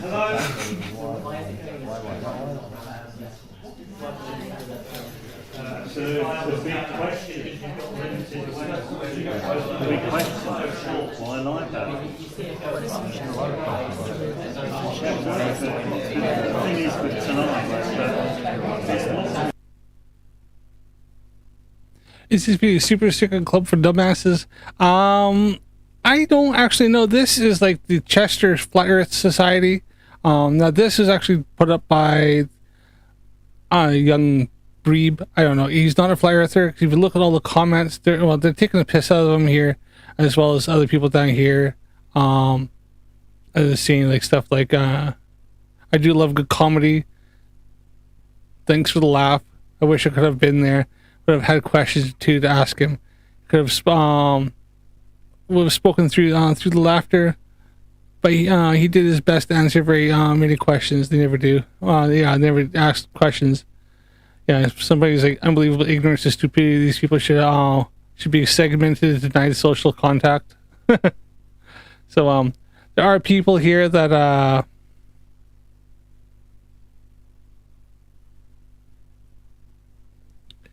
who so this isn't a Flat Earth channel. They're taking the piss out of these guys.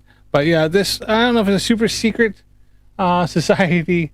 They do some street activism. I know Mikey likes to claim that these guys never do any kind of street activism. But I haven't heard much about them lately. When was the last time downtown business? Flat Earth Bar. Oh no, there's a bar called Flat Earth Bar Planetaria.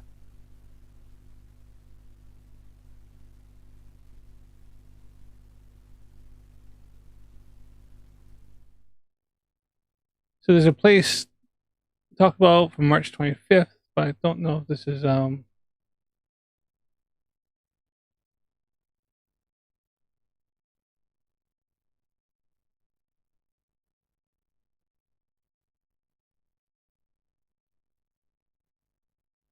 alongside this, the Flat Earth Bar's sister Planetara has now recently opened its doors, Northgate Street.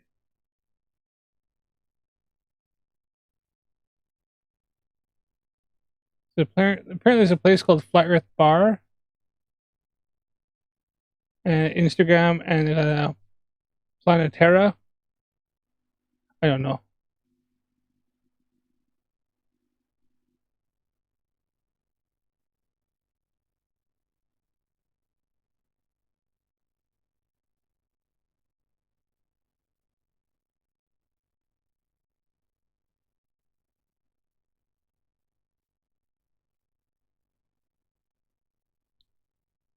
Yeah, they don't have. I don't think they actually have anything. I was trying to look them up, and there's things on different sites that they'll pop up on, but there's nothing. So, yeah,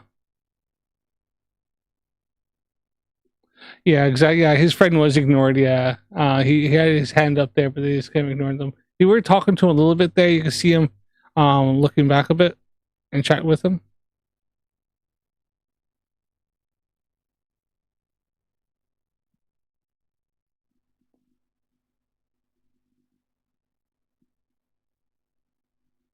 So here he's like chatting with him a little bit, but I don't know if he got to ask this question or not. Smell something burning.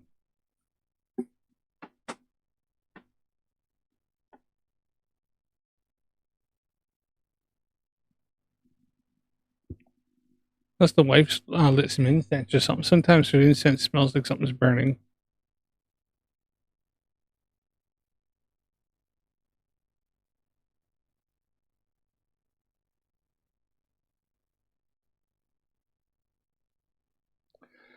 But yeah, that's just a local one here that we do have that I might end up running into on the street. They said they do some street activism. They do shit like this.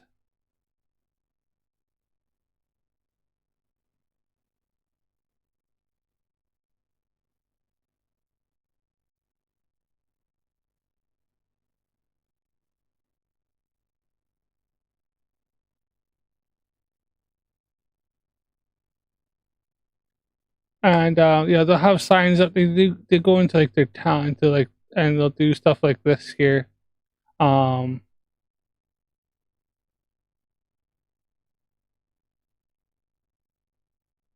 but yeah, so there are some flat earthers that do activism that aren't all online. Like these guys have, I looked them up to see if they had like a YouTube channel just because I want to take the piss out of them, but they're not there. So,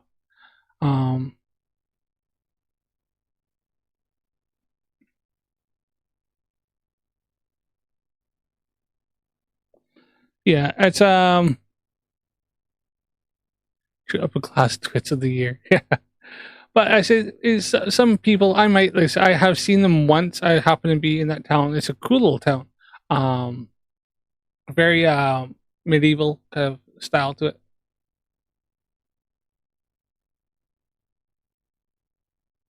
And there's a castle that you can go visit as well, and a university. I think it's in the castle.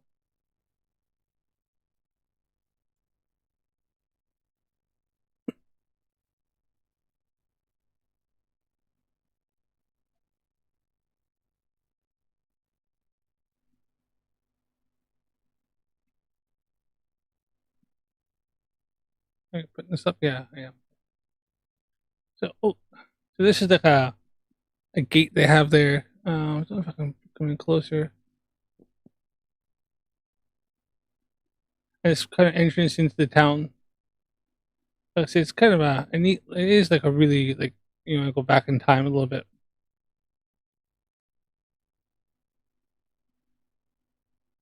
It's somewhere I actually want to go near Christmas because actually Christmas there is supposed to be really pretty, really nice.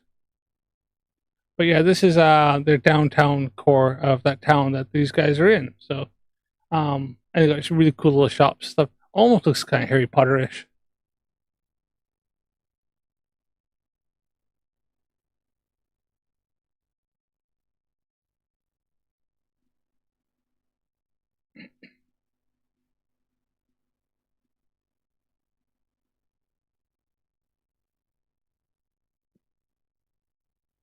There's also a cool museum there that they talk about medieval medicine, or like how barbaric it was and stuff. It's pretty cool, pretty wicked. Is it not? I think it's actually in here. Is that not it? Something like that. It's on a corner like that. But yeah. Right. Okay. Well, it is 10 to 2 in the morning here. I probably should call it here, folks. I got some stuff to do tomorrow, but there we are. So had a good little laugh at Mikey there, pitching his tent, and then he got his chicken robbed just after that. So we had a little, couple little things there on Mikey's live stream, and yeah, it was quite funny. So I had a good giggle over that. Freaking hell, I can't believe that. That was just so embarrassing. How embarrassing. And then yeah, we checked out obviously we've seen Matthew Keem showing how he has, not only does he not understand the shape of the earth, the science, he also doesn't understand basic economics. And he thinks every country in the world should be paying more money than the United States for reasons. He doesn't understand what tariffs are. He doesn't understand how economics and how business is done. So yeah, this is add to the list of many, many, many things Matthew Keem doesn't understand. And he thought he was going to go to pay Destiny, and he's looked like a fool. So yes, chicken napping. Yeah, some girl went and choked his chicken, which he probably would have liked, but especially looking earlier, so maybe something was going on there before in that car where he got out. Now that I've unsee it, now you've unsee it, you can't unsee it. So enjoy it. But yeah, that was fun. And then that was the Chester Flat Earth Society, who's one that's local but not local. Like, I mean, to get there, it's about 40, 50 minute drive depending on traffic. And I've only seen them out there once, I think. I happened to be walking through there. Like they're kind of on the main kind of area between all the shops that I showed you in town. So yeah. But yeah, also look forward to next weekend. Next weekend? No, weekend after. Not next weekend. The weekend after. So in 2 weeks' time, I'll be doing the Critical Think-a-thon here. So watch for that. Hopefully I'll have my live chat going. So you can sort that shit out. I don't know what's going on with that. So it just wasn't picking up my live stream. So I don't know what's going on with that. But well, I'll sort that out. But yeah. So the Critical Think-a-thon is going on. We're going to have Unfornicated is going to be there. I'm going to be there. FTFE. Many other people are. I don't know if Toon's going to show up or not, but I'm pretty sure FTFE is going to be there. And yeah, lots of fun. I got a lot of fun. I got something planned. I got some research I'm doing. I try to do something where I've kind of put together something. And if Dan, if you're still in the chat, yeah, send me that. We'll get there. I'll see if I can do the voiceover for you, and see if I can do something David Attenborough sort of style, going, you know, something like, all right, so here we have some Flerfs. They're very stupid, low IQ people. So I'll work it out. So I got a friend of mine who does this all the time. So I'll work on it. We'll get somewhere for you. All right. But yeah, I'm gonna call it here, and let's drop my pen. Fuck. And yeah, thanks for watching. So remember, people, Earth's a globe, space is real, but don't forget, stay curious and have a good night.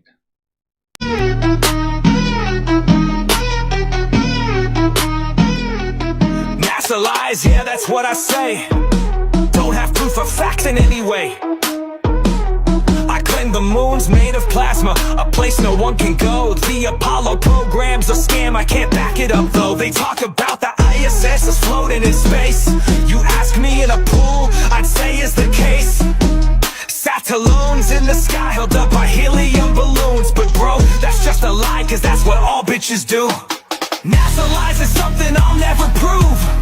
No facts, no evidence, debates I will lose. They say they've been to the moon, I say it's not the truth. I see truth in no way, I hate MC2 when he shows me proof. The firmament is real, a dome up above, but I'll never prove it, so lost that I'm dumb. I know the world is flat, trust your sense of sight. Saying gravity's just a theory is why I'm up at night. NASA is phony like a show or movie, fake like on stage. Truman Show, child's play, it's just but suck at this game. Because I'm just a dick with only my stupid self to blame. But I'm so fucking sure that the earth is flat, based on how I feel with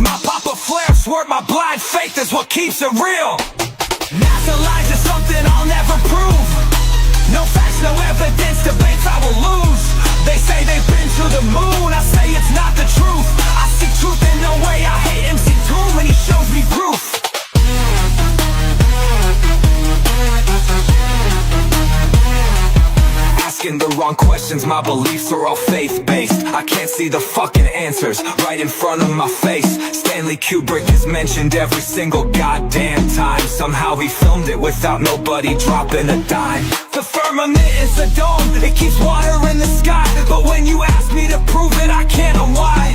NASA in Hebrew, it means to lie or deceive. My Flerf priest told me, and blindly I believe. NASA lies is something I'll never prove. No facts, no evidence, debates I will lose. They say they've been to the moon, I say it's not the truth. I see truth in no way, I hate MC too when he shows me proof.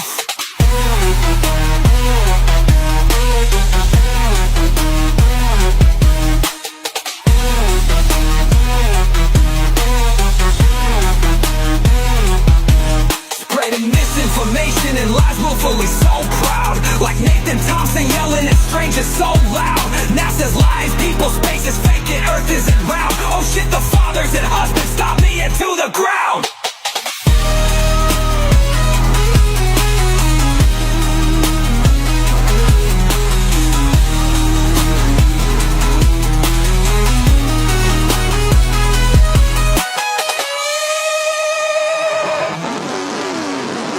Asking the wrong questions, my beliefs are all faith-based. I can't see the fucking answers right in front of my face. Stanley Kubrick is mentioned every single goddamn time. Somehow he filmed it without nobody dropping a dime. The firmament is a dome, it keeps water in the sky. But when you ask me to prove it, I can't. But why?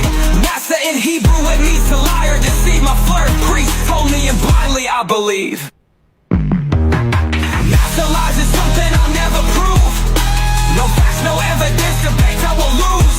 They say they've been to the moon, I say it's not the truth. I see truth in the way I hate MC too when he shows me proof. Spreading misinformation and lies willfully so proud. Like Nathan Thompson yelling at strangers so loud. NASA's lies, people's space is fake and Earth isn't loud. Oh shit, the fathers and husbands stop me into the crowd.